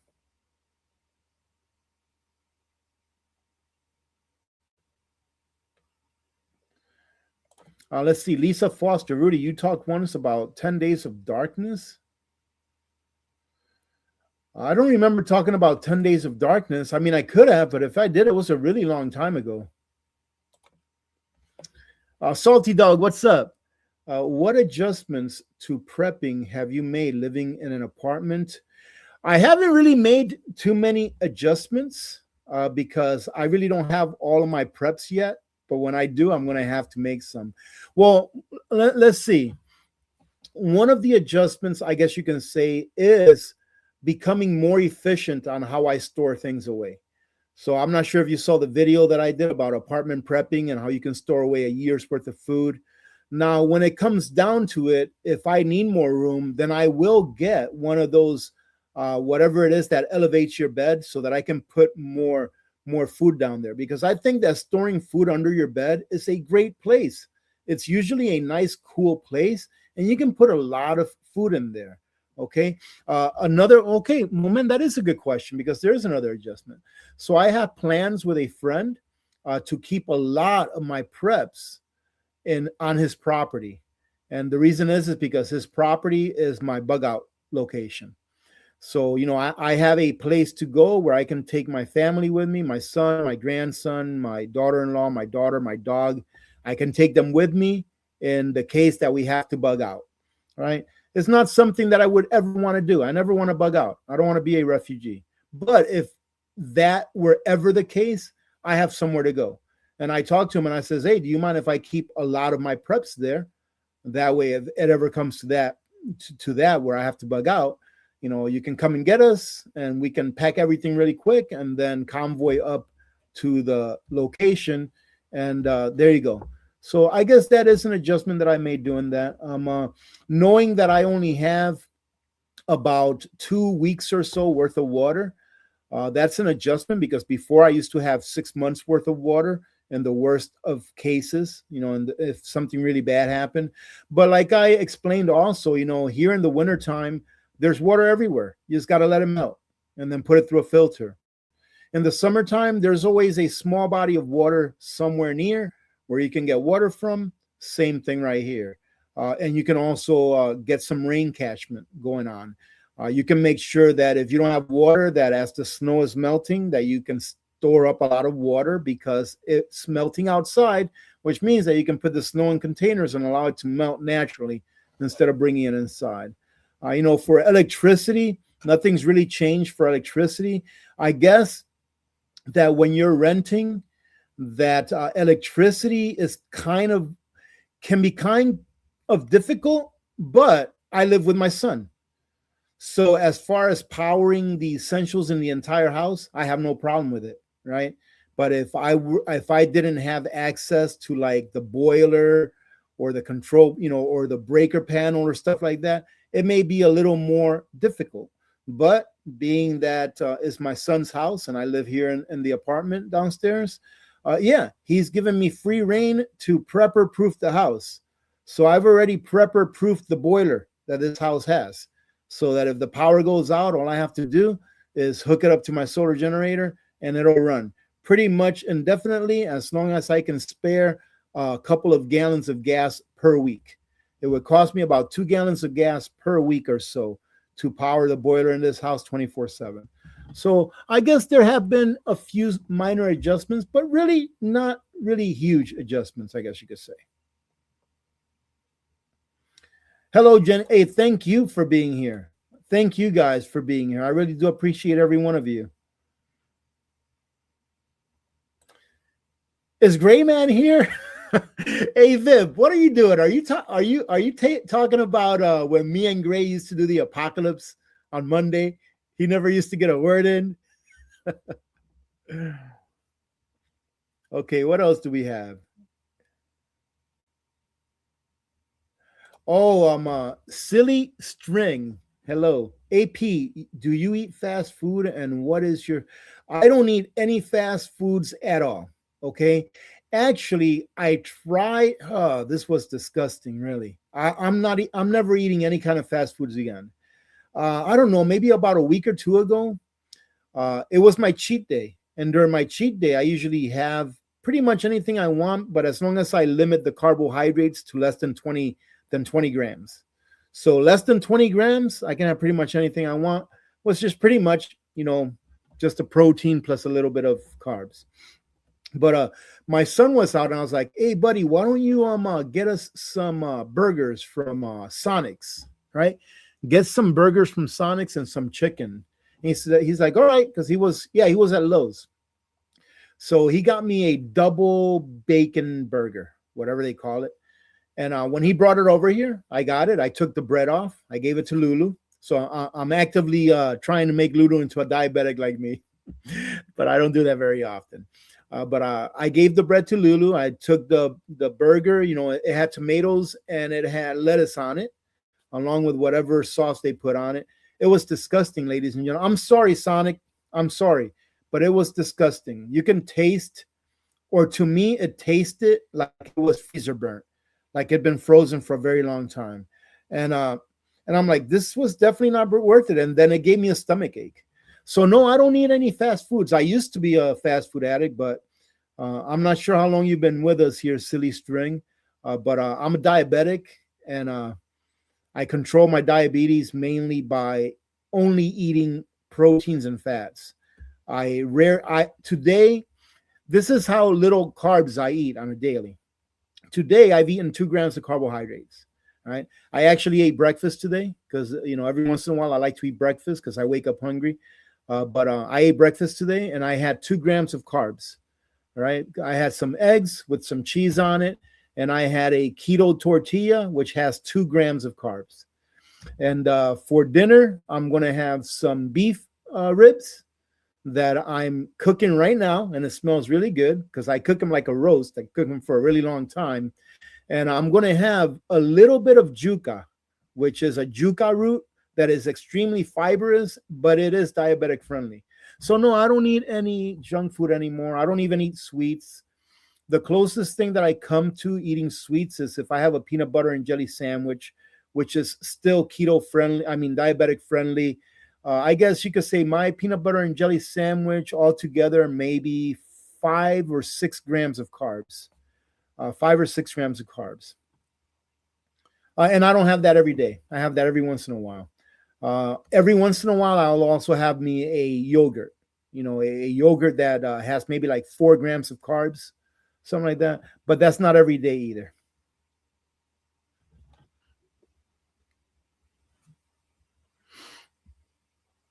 What brands of face mask is on? Oh, these guys right here.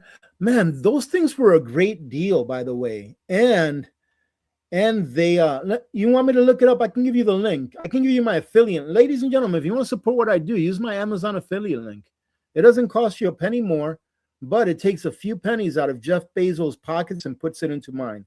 I rehearsed that for a long time. Did it sound sincere?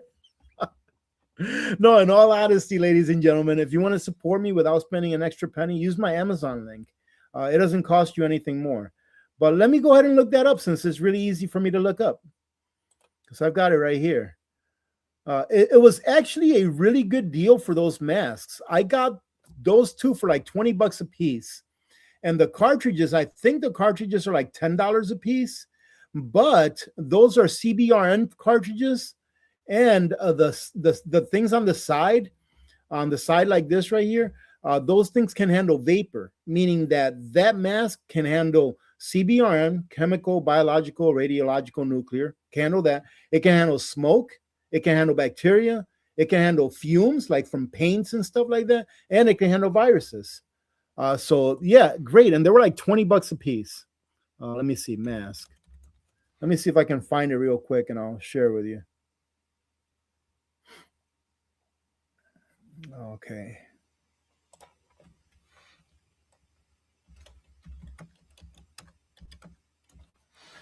Let's see. I'm going to try to find it. Boom. Oh, here it is.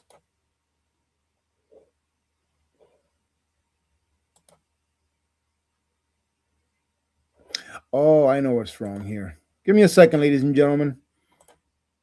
Keep the questions coming.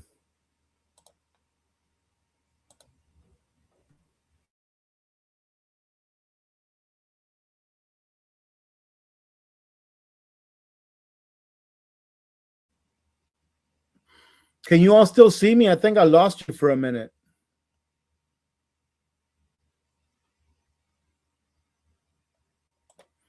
Dana, how are you doing? Rudy, when are your lives? You know what? I've been doing lives, kind of like whenever, I'm gonna try to see if I can get back on a schedule in the next couple of weeks or so.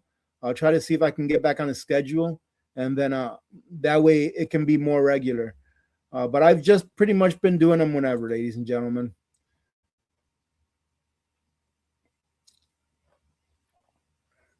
Let's see. I'm trying to find that thing. Here it is.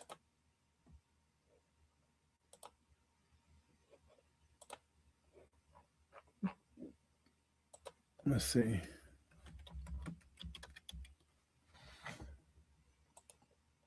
Anyways, yeah, those things, let me see how much they are now. Because like I said, when I purchased them, they were like 19 bucks. And I think that's a great deal for those. I'm trying to find the exact one because it was a really good deal.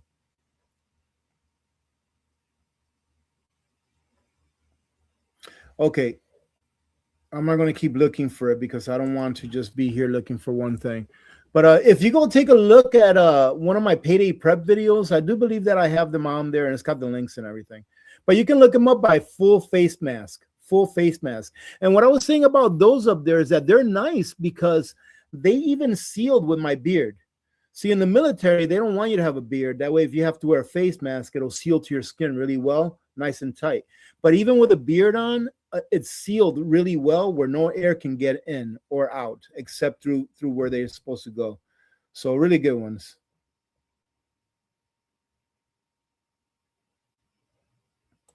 Let's see. Paula Dyke.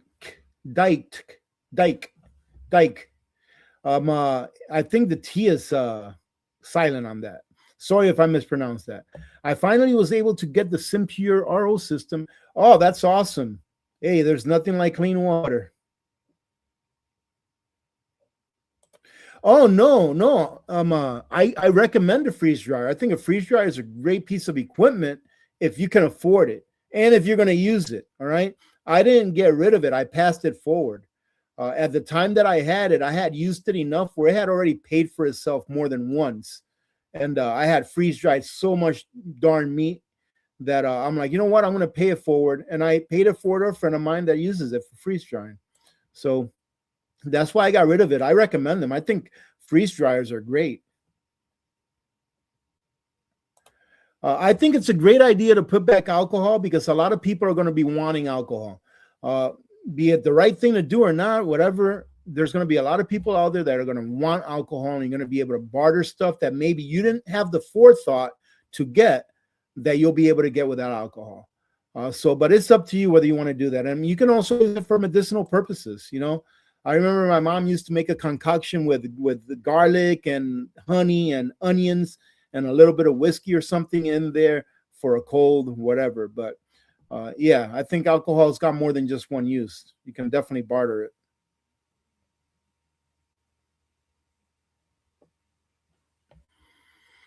Let's see. I got a. Oh, you got a SIMPURE for Chris. Oh, that's awesome. That, you know what? That's a great Christmas gift. Another satisfied customer. That's awesome. Yeah.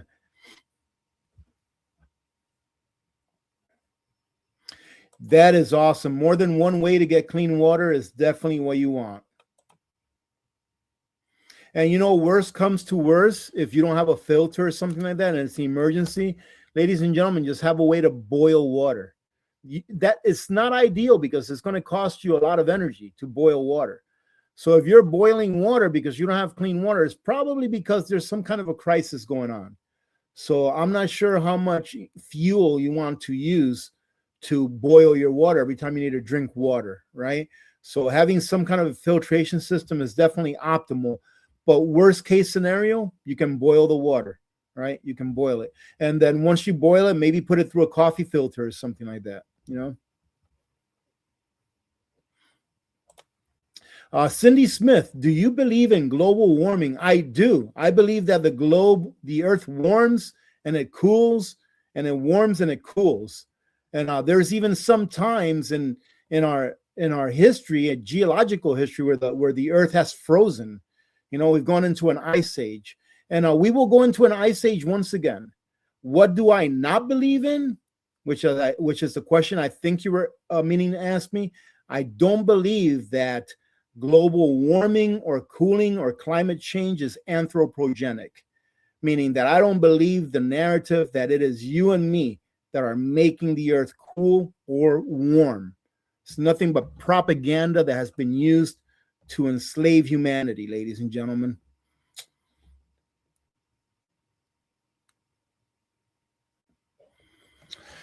Oh, goodness. I mean, I can't say, you'll have to do a little bit of research on that, okay? What face mask do you recommend that filters out as much toxins as possible?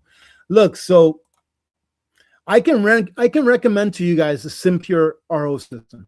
I can recommend it. I'm like, yep, I definitely recommend it. I think it's a great system. I think it does a great job. I think it's a great price, right? One of the main reasons why I affiliate with SIMPURE is because their product works, and the price is a price that a regular person who's working a 9 to 5 can afford, right? That's why. Okay. So I can recommend that because I've used them. I use it every single day. The water that I have in here is from my RO system. Okay. I use it. The water that I give Lulu comes from the RO system. I will not give her that crap that comes out of the sink because it's just got too much chlorine and other stuff in it. But I can't tell you that I recommend this mask because although I've tried it on and it fits great and I can easily breathe in and out with it, I've not used it in an environment for which it was created for. So I can't tell you that I recommend that. Do I think it has a really good seal around the face? Yes, even with a beard, it has a great seal. Could I tell you that it was a great price? Yes. Could I tell you that the filters that it comes with are pretty good filters? They're CBRN filters and they're vapor filters, the ones on the side. Great. But I just can't tell you that I recommend them for what they are supposed to do because I have never used them for that. But do I think that they're a great price for $20 a piece? And they each come with a CBRN filter and two vapor filters. Great price. And I actually did test them out, breathing in and out, to make sure that it didn't create any fog inside while I was breathing in and out of it. It works great.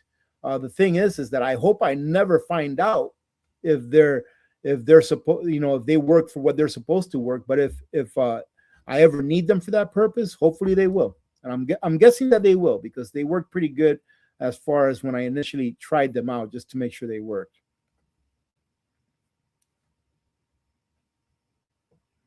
Okay, your government name is Nancy. All right, well, welcome. Let me see. Do I have my I got to put on some chapstick, ladies and gentlemen. Check this out.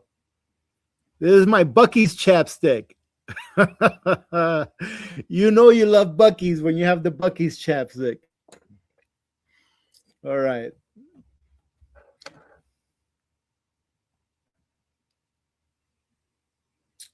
Let's see. Okay, I'm just looking for any questions or comments, okay? Thank you very much. Who is this? Fantastic. How you doing? Thank you for the super sticker. If I haven't gotten to you for whatever reason, I apologize. I know I'm really far behind. What time is it? Yeah, I'm about 15 minutes behind on the chats. But you know what, ladies and gentlemen? I've got nowhere to go. All I've got left to do today is eat my beef ribs, all right? After we're done with this live stream. So I'll hang out here with you all for a good while. So I'm not gonna rush through the comments, okay? Let's see. Amazing Grandma, how you doing? My bed is 8 inches high. Yeah, if you know, just so you don't know, 14 inches, no, it would be 18 inches. 18 inches off the ground of clearance gives you enough room to put 2 number 10 cans on top of each other. So my bed is 14 inches. So eventually I'm probably going to have to get those extenders to make it at least 18 inches. Because I have a feeling I'll have more cans to put under there. Thank you, Lafferty.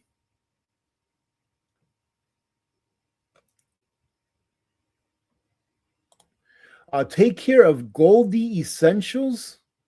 It will take care of Lulu's. Well, I have that.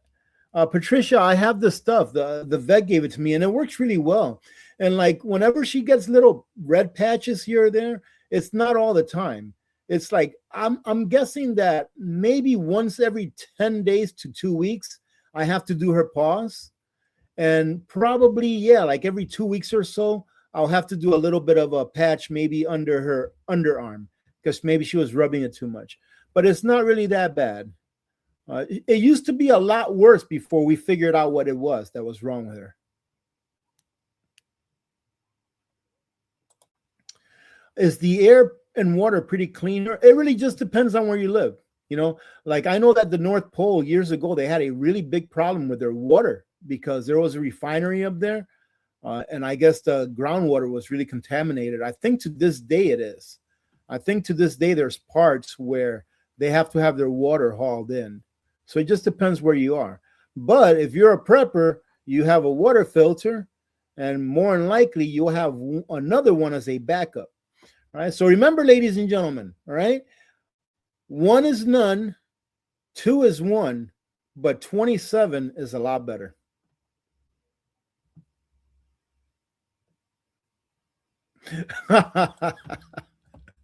Stormy Kurt says those special high-tech bed elevators are also called 4x4 post cut to size.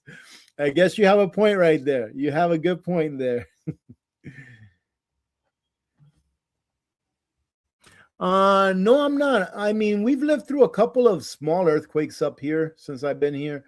I don't really worry about stuff I just can't control. I mean, like if there was going to be a 9.2 magnitude earthquake here, like happened, what I think it was back in the 60s, I think, or 50s, there's nothing you can do about it. All you can do is deal with the aftermath, right? So I'm not really worried about it. I mean, most of the earthquakes that we have in Alaska usually happen down by the coast, you know, close to the coast. Usually what we get up here is the aftershock of the earthquakes. So I'm not really worried about it. But then again, like I said, you know, if it's going to happen and you can't do anything about it. Is Gray Man prepping in the house? Gray Man, show yourself. Where are you? Where's the Gray Man at? Hey, Gray Man, you want to call in? He might be out in the wilderness. I don't see you, Gray. I'm going to keep looking for questions then. If you are Gray, say hello, man. Put it all in caps. Oh, of course Gray Man is here. I was giving away silver. Oh, I didn't even realize that. As soon as I said silver, I'm sure that something went off. And he says, let me log into AP's live stream.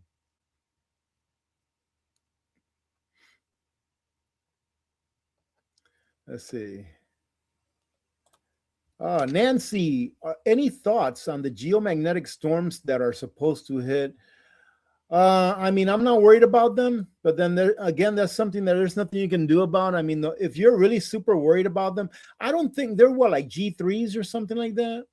I mean, if they were a massive, massive solar storm, then I'd be prepping. I would be prepping, and if it was a massive solar storm, I'd have heard about it, right?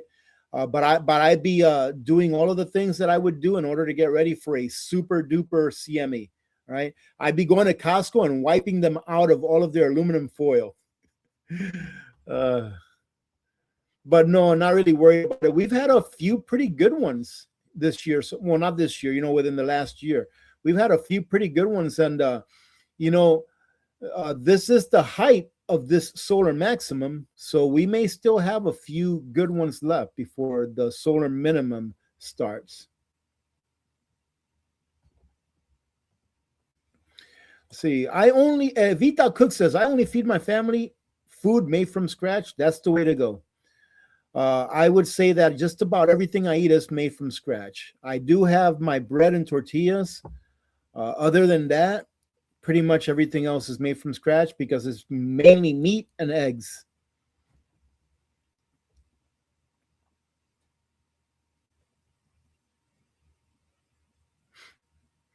Okay.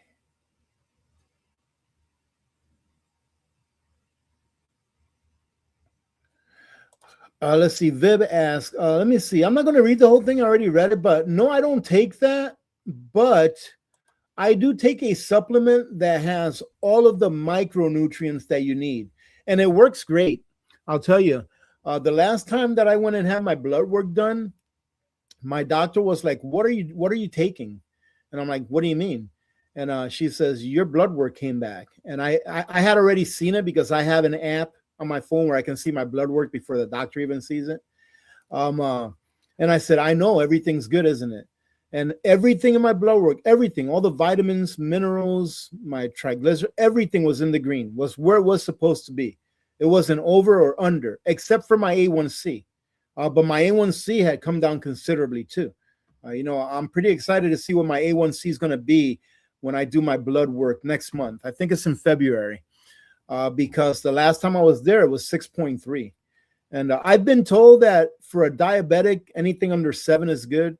But I really want to get back under that 6. I want to get under that 5.6. It would be so awesome to be within the normal range.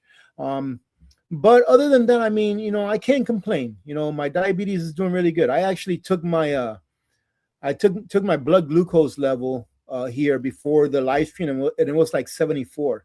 And that's awesome. Going from 150s, 140s, on the regular to like 74 on the regular, 80. That's what I usually average. That's really good.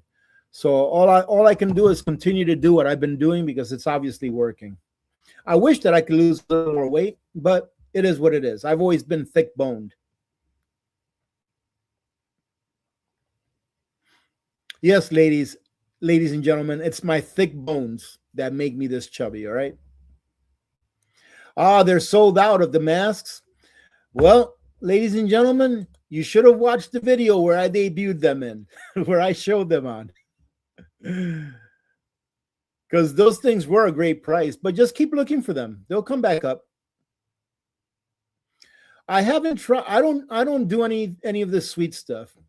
Have you tried date syrup? It's great and lasts a long time. I don't do anything that's sweet that has any kind of sugar in it. The closest that I get to something that's sweet is pure stevia leaf extract or stevia pure leaf extract, and it's an organic one that they sell at Amazon, and it's great. So I use that for my coffee. I use 1/8 of a teaspoon for my coffee in the morning, and every once in a while I'll make myself a limeade. Some lime powder, which doesn't have any sugar, with water, with about 1/8 of a teaspoon of that stevia, and it tastes just like a regular limeade that you make with lime and sugar. So that's really actually the sweetest stuff that I eat, with the exception of some jam, some keto jam that I use to make a peanut butter and jelly sandwich. So yeah, I just don't eat that stuff anymore. I know I don't look it, ladies and gentlemen, but old AP really doesn't eat that much anymore. I can if I want to live a little longer, then I guess I better watch what I eat. At least long enough to see my daughter graduate college and have her own family. You know, all that stuff, all of those things that we want to endure throughout our human experience. Actually, I have had a wild animal encounter. It wasn't a dangerous one, but I remember when I was back in the bunker. I remember one morning, it was really early in the morning, and I was back there, and I heard the chickens going crazy, just going nuts out back. So I'm like, what in the world is that? So I went out and I went and checked up on them, and I'm like, what's going on, ladies? You know, and it was like during the spring towards summertime, so it was light for most of the day. So I'm like, what's going on, ladies? What's going on here? Why are you making such a ruckus? And I didn't see anything around. I thought that maybe there was a fox or something like that trying to break in, but I didn't see any wild animals around or anything like that. And I started walking back to the bunker. So I stopped about halfway through because I thought I heard a noise to my right. So I just stopped and then I looked to my right, and there was a huge bull moose about 50 feet to my right. This guy was really big, but all he did was look at me, and I looked at him, and then I kept walking to the bunker, nice and slow and normal, and it didn't bother me. Bull moose will not bother you, you know, unless you're bothering it. And a mama moose, however, if it's a mama moose and there's a baby somewhere, and it thinks that you're between the baby and her, they may charge at you. Even though you're not bothering them, they may charge at you. But yeah, that was an encounter with a wild animal, and it was a huge moose. But he was just, you know, doing his thing, being a moose.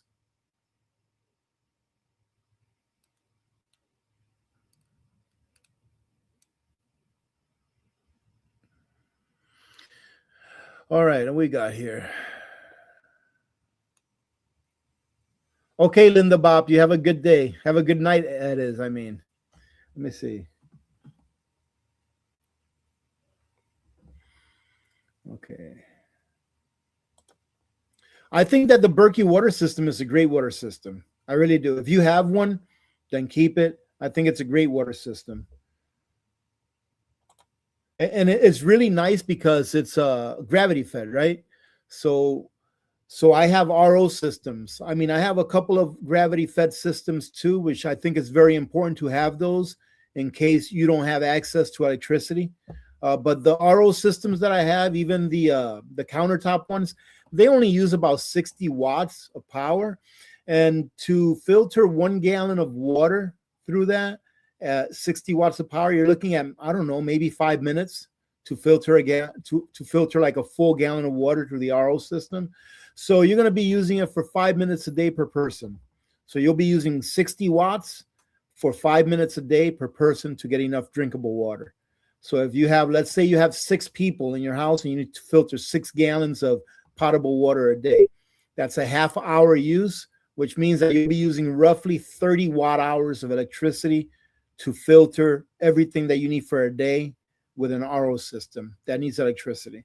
But yes, absolutely, having one that's gravity fed, I think that's a good thing to have. First and foremost, I always go to my RO system, though. I think gravity fed is a good backup.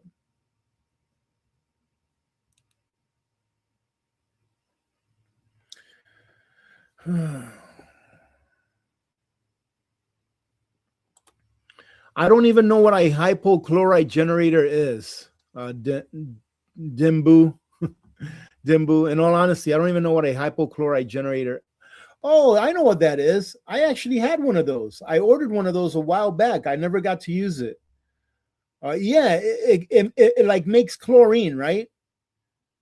It like makes chlorine with salt or something like that. I think that's what it is. Let's see. We're bringing it down some. Yeah, there is a shortage of cattle. There is a shortage of cattle going on in the U.S. right now. I think it's the lowest it's been since I think I heard 1970 or something like that. The lowest that it's been. I don't remember, but it's pretty low. I just saw the beef prices at Costco. I went there yesterday to get my monthly meal plan. Man, everything's getting so expensive, ladies and gentlemen.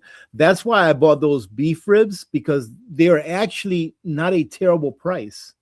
But still, it's mostly bones. But I know that with those bones, I can use those for treats for Lulu. So if I buy those and I have at least one of those racks of beef ribs a week, then I can save the bones for a treat for Lulu, and I won't have to buy her any treats. Because I buy Lulu treats, right? I spoil her, or I try to spoil her.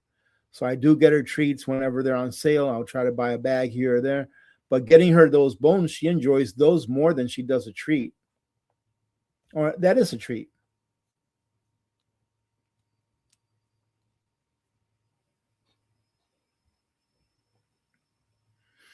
Okay, what are we at? Man, we're at almost 2 hours. Oh my goodness. Okay, I guess we're going to have to start cutting it pretty soon here. All right, ladies and gentlemen. I really hate to start cutting it, but I do know that it's what, 5 o'clock. I have to eat dinner, by the way. I can't wait that long before I eat, because I'm an early bed goer. Look at me. I'm getting old, ladies and gentlemen. 5 p.m., and I'm already whining about how late it is. You guys think that Saturday is a good day for live streams? If you think that Saturdays are a good day for live streams, put a 1. Because this is actually a pretty good time. A good time of the day. Saturday, it's just, I never really know what I've got going on. That's why I don't like to schedule things too far ahead of time. Let's see. Sherry asks, what countertop model of SIMPURE? I've got right now the Y10C, which is the one that will chill your water for you, if you wanted to chill the water for you. And I think, I just don't, I've gone through so many of them that I just don't remember all the letters and numbers. I think the other one I have is the Y11, the one that comes with a glass pitcher. I really like that one because it allows you to put minerals back in the water, or if you don't want to, you don't have to. So that's a really nice one. And I like the way that the water reservoir is put into it as well. But yeah, I mean, go check them out. And if you go check them out, make sure you use my link, ladies and gentlemen. It'll help me out. Plus you get savings out of it too. I think it's like 21% off. Oh my goodness, is that Victor? Man, he scared the heck out of me. Victor, say hello. Hello.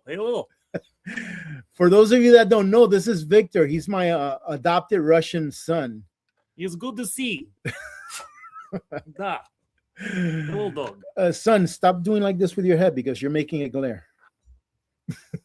Look at that glare. Look at that, ladies and gentlemen. He's only 31. Well, Victor, I was about to sign off. Say something or say something. Here, let's see. There you go. U.S. Freedom 5. Aluminum foil gonna be rough on your behind. Aluminum foil be rough on the behinds. Buy them out of TP, That rhymes. Oh, no, forget it. No, I want to talk I think now. Michael is calling you. No, you want to do the next one? Yes. Listen. Oh, here, do this one. Please give AP some love. It's in caps, so you yell, yes? Please give AP some love. Smash the thumbs up button. Thank you, ladies and gentlemen. Not too hard, though. Smash the button. Break computer. No, smash it. They break computer, they cannot watch you. I've never prepped insulin. I've never taken insulin, so. Rudy 8, you eat insulin. Why is everything all caps? Because I tell them that if they have a question or a comment to put it all in caps. That way I notice it. That way I can tell it apart from someone else who's just making a comment for someone else to see. You know what I mean? Is that not what question mark for? No, but I'm the one that told them that. So it's not their fault. What's the name of the supplement you're taking? Oh, you know what? I don't know. Let me see if I can find it. If you don't mind me looking for it, because I do know that I have one coming in here because I'm almost out, and I have it on a subscription. So let me see if I can find it. Because that supplement that I take is great. It's got like there it is. Oh no, that's the DAKE. It's got my fatties. That thing is awesome. It's got everything that you need in it, and it's just one pill a day, and it works great. I just have to find it. Victor's seeing all of the stuff that I buy off of Amazon right now. He's like, "Oh my God, do you get that much stuff?" Packages every day. Did I get packages today? No. Well, I was supposed to get some stuff today. I got to do a payday prep video. This is going to be an Amazon payday prep video.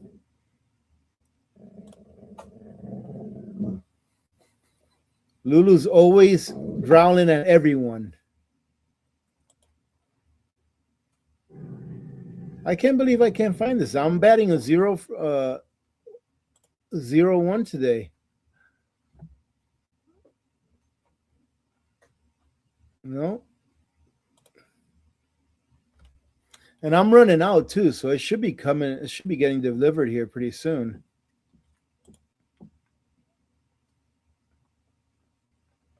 Nope. That's not good. Yeah, I couldn't find it. Yeah, I'm betting 0-1 today.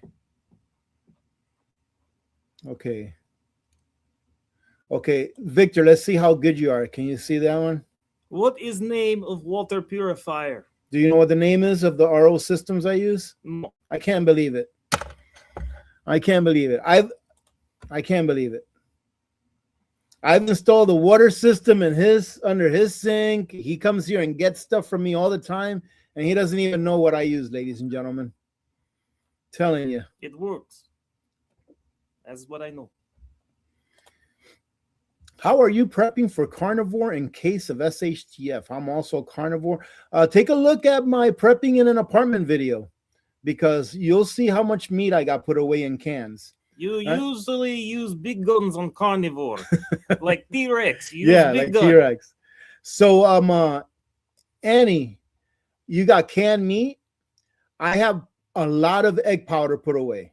Make sure you go to Nutrient Survival and try their egg powder, because it has a lot of micronutrients in it instead of just the macros. It's not just egg powder. They get egg powder and they add all of the micronutrient supplements to it. Then they freeze dry it. Then they package it. So it still has a 25-year shelf life, but it's got all of your essential micros. And not only that, that's the only egg powder I've ever tried that actually just tastes like eggs. It doesn't have an aftertaste or anything like that. All right. Your phone, son.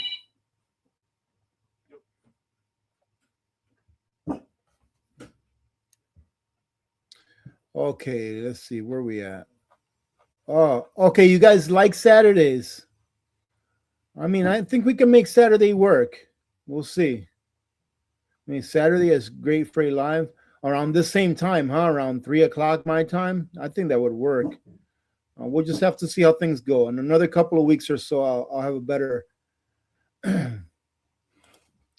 No, I haven't used that diesel heater. I've only used it when I reviewed it. We're a little bit before and then during the review video. But that little diesel heater, I think it's a great thing to have for backup heat.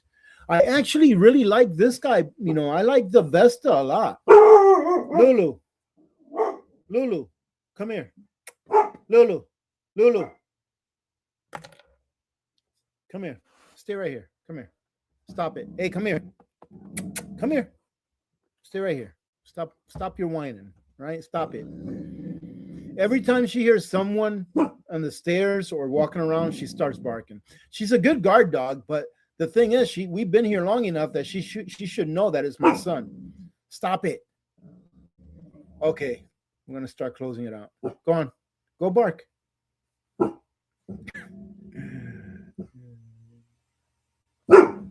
Lulu, stop it. Stop it.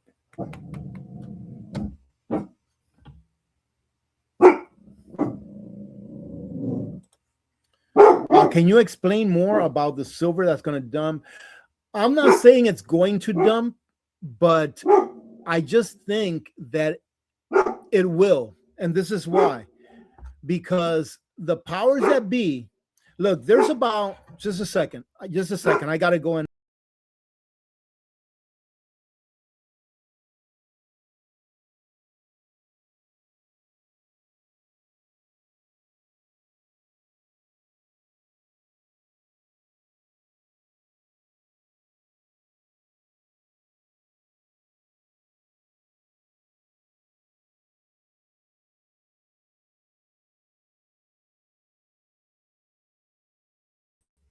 What? Go get your bone.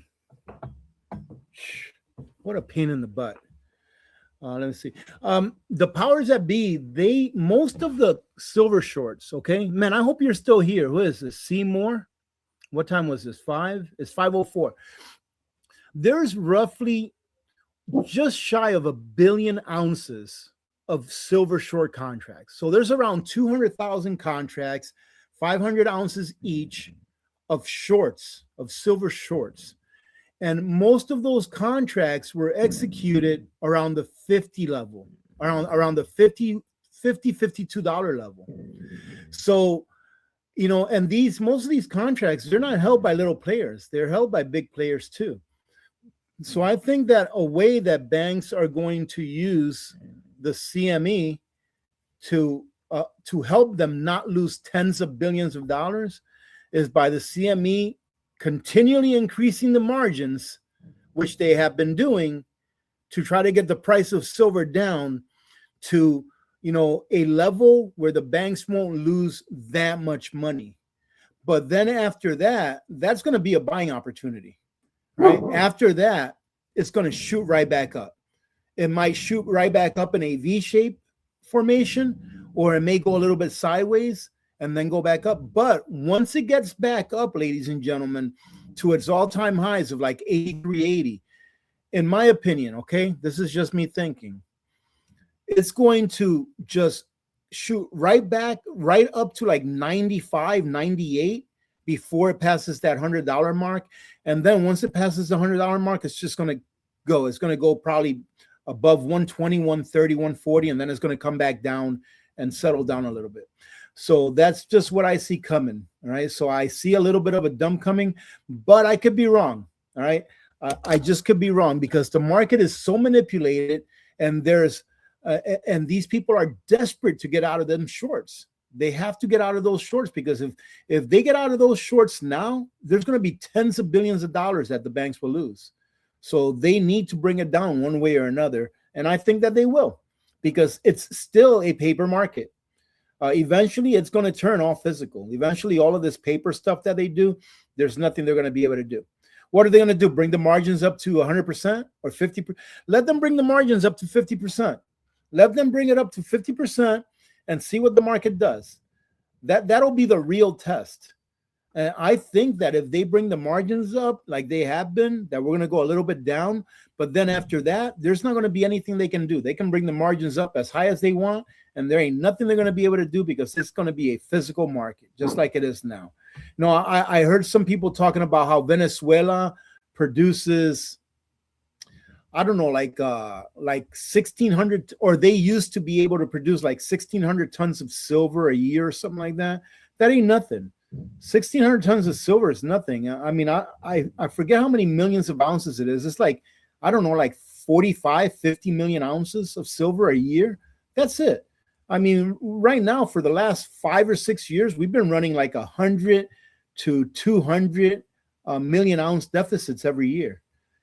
And even if industries cool down a little bit for the next few years, because we may be going into a worldwide recession, even though we still need silver to live, we still need silver in almost everything that we do and consume, all right, in the world, not just in the US. So for the long term, in my opinion, silver is the way to go for the long term, not only to protect your purchasing power, but because it's real money and you can exchange it anywhere and anytime, really. Silver is the only metal that the name in Spanish is used as money in several countries around the world. Like in Mexico, if you say plata, plata, to them that means money, and that's silver, right? So, and in other countries as well, plata means money in their language, and that's silver. So, and it's God's money. He left it to us so that we can fairly trade with each other.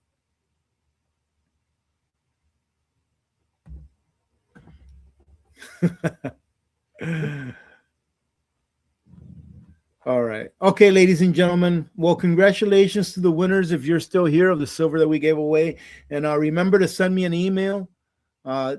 If you won, send me an email. If I don't have it, let's say by tomorrow morning, let's say you forfeit it, right? I'm going to leave. Let me see. Victor's coming over. He can phone. I was going to say Victor can sign off. If not, I'm going to go ahead and sign off here. Yeah, I know. Hey, Trucker Hersey, how you doing? Yeah, I know. They've already tried 3 times. They've already got margins up to like $35. I'm not $35, 35%. I think they got margins already. Excuse me. So yeah, they've definitely tried. And man, the physical, the demand for physical is so big that, and I understand why. But there has to be a cooling off period, because I think that most of the buying of physical in the last month or so has been by like industry and banks. And once they have enough, they might cool off for a little bit.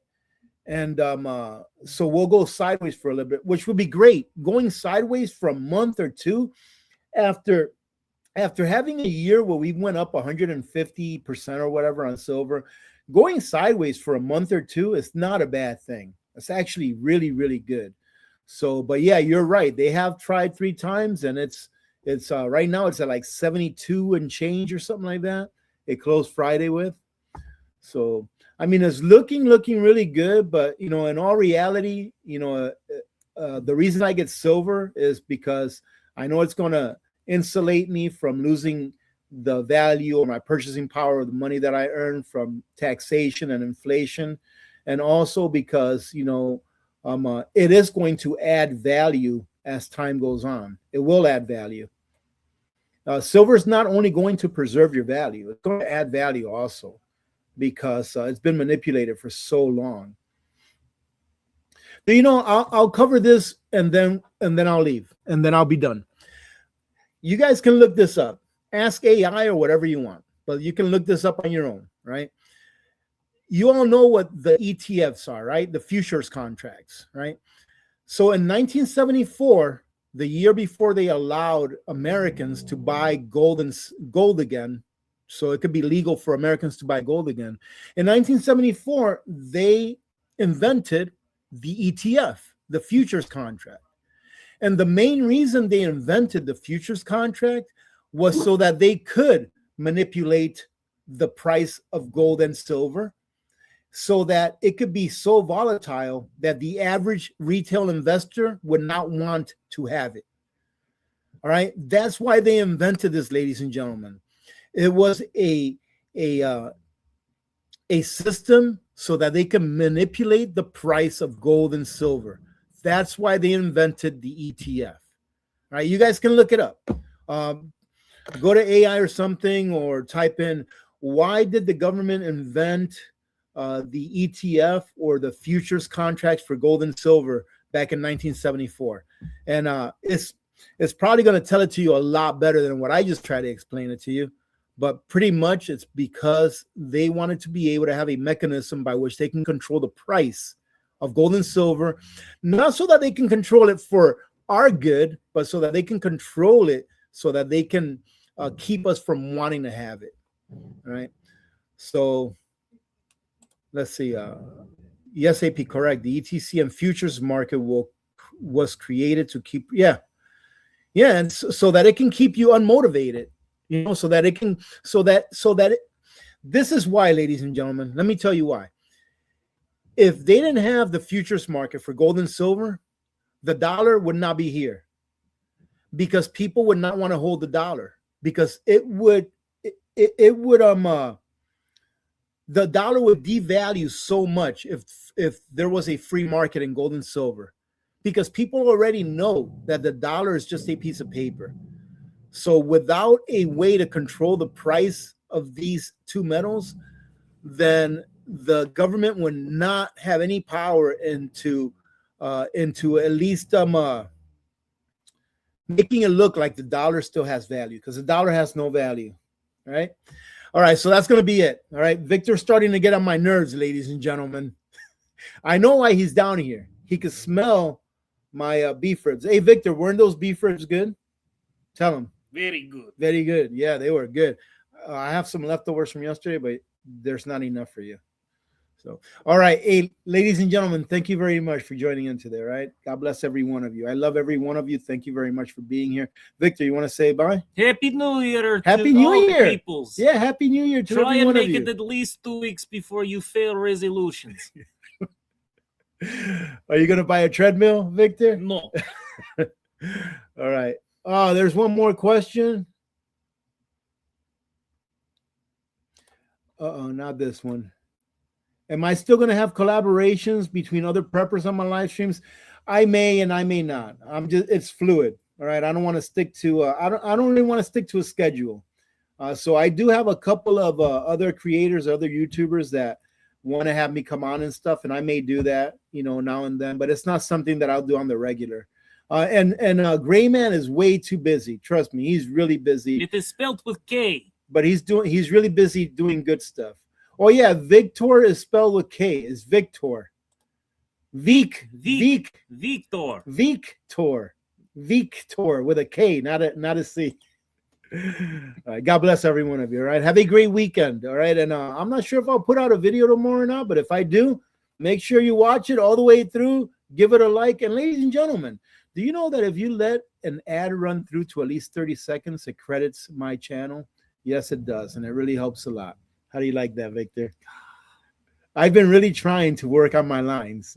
I love you all. God bless you all. Have a great day. Ask a Prepper, and I am out.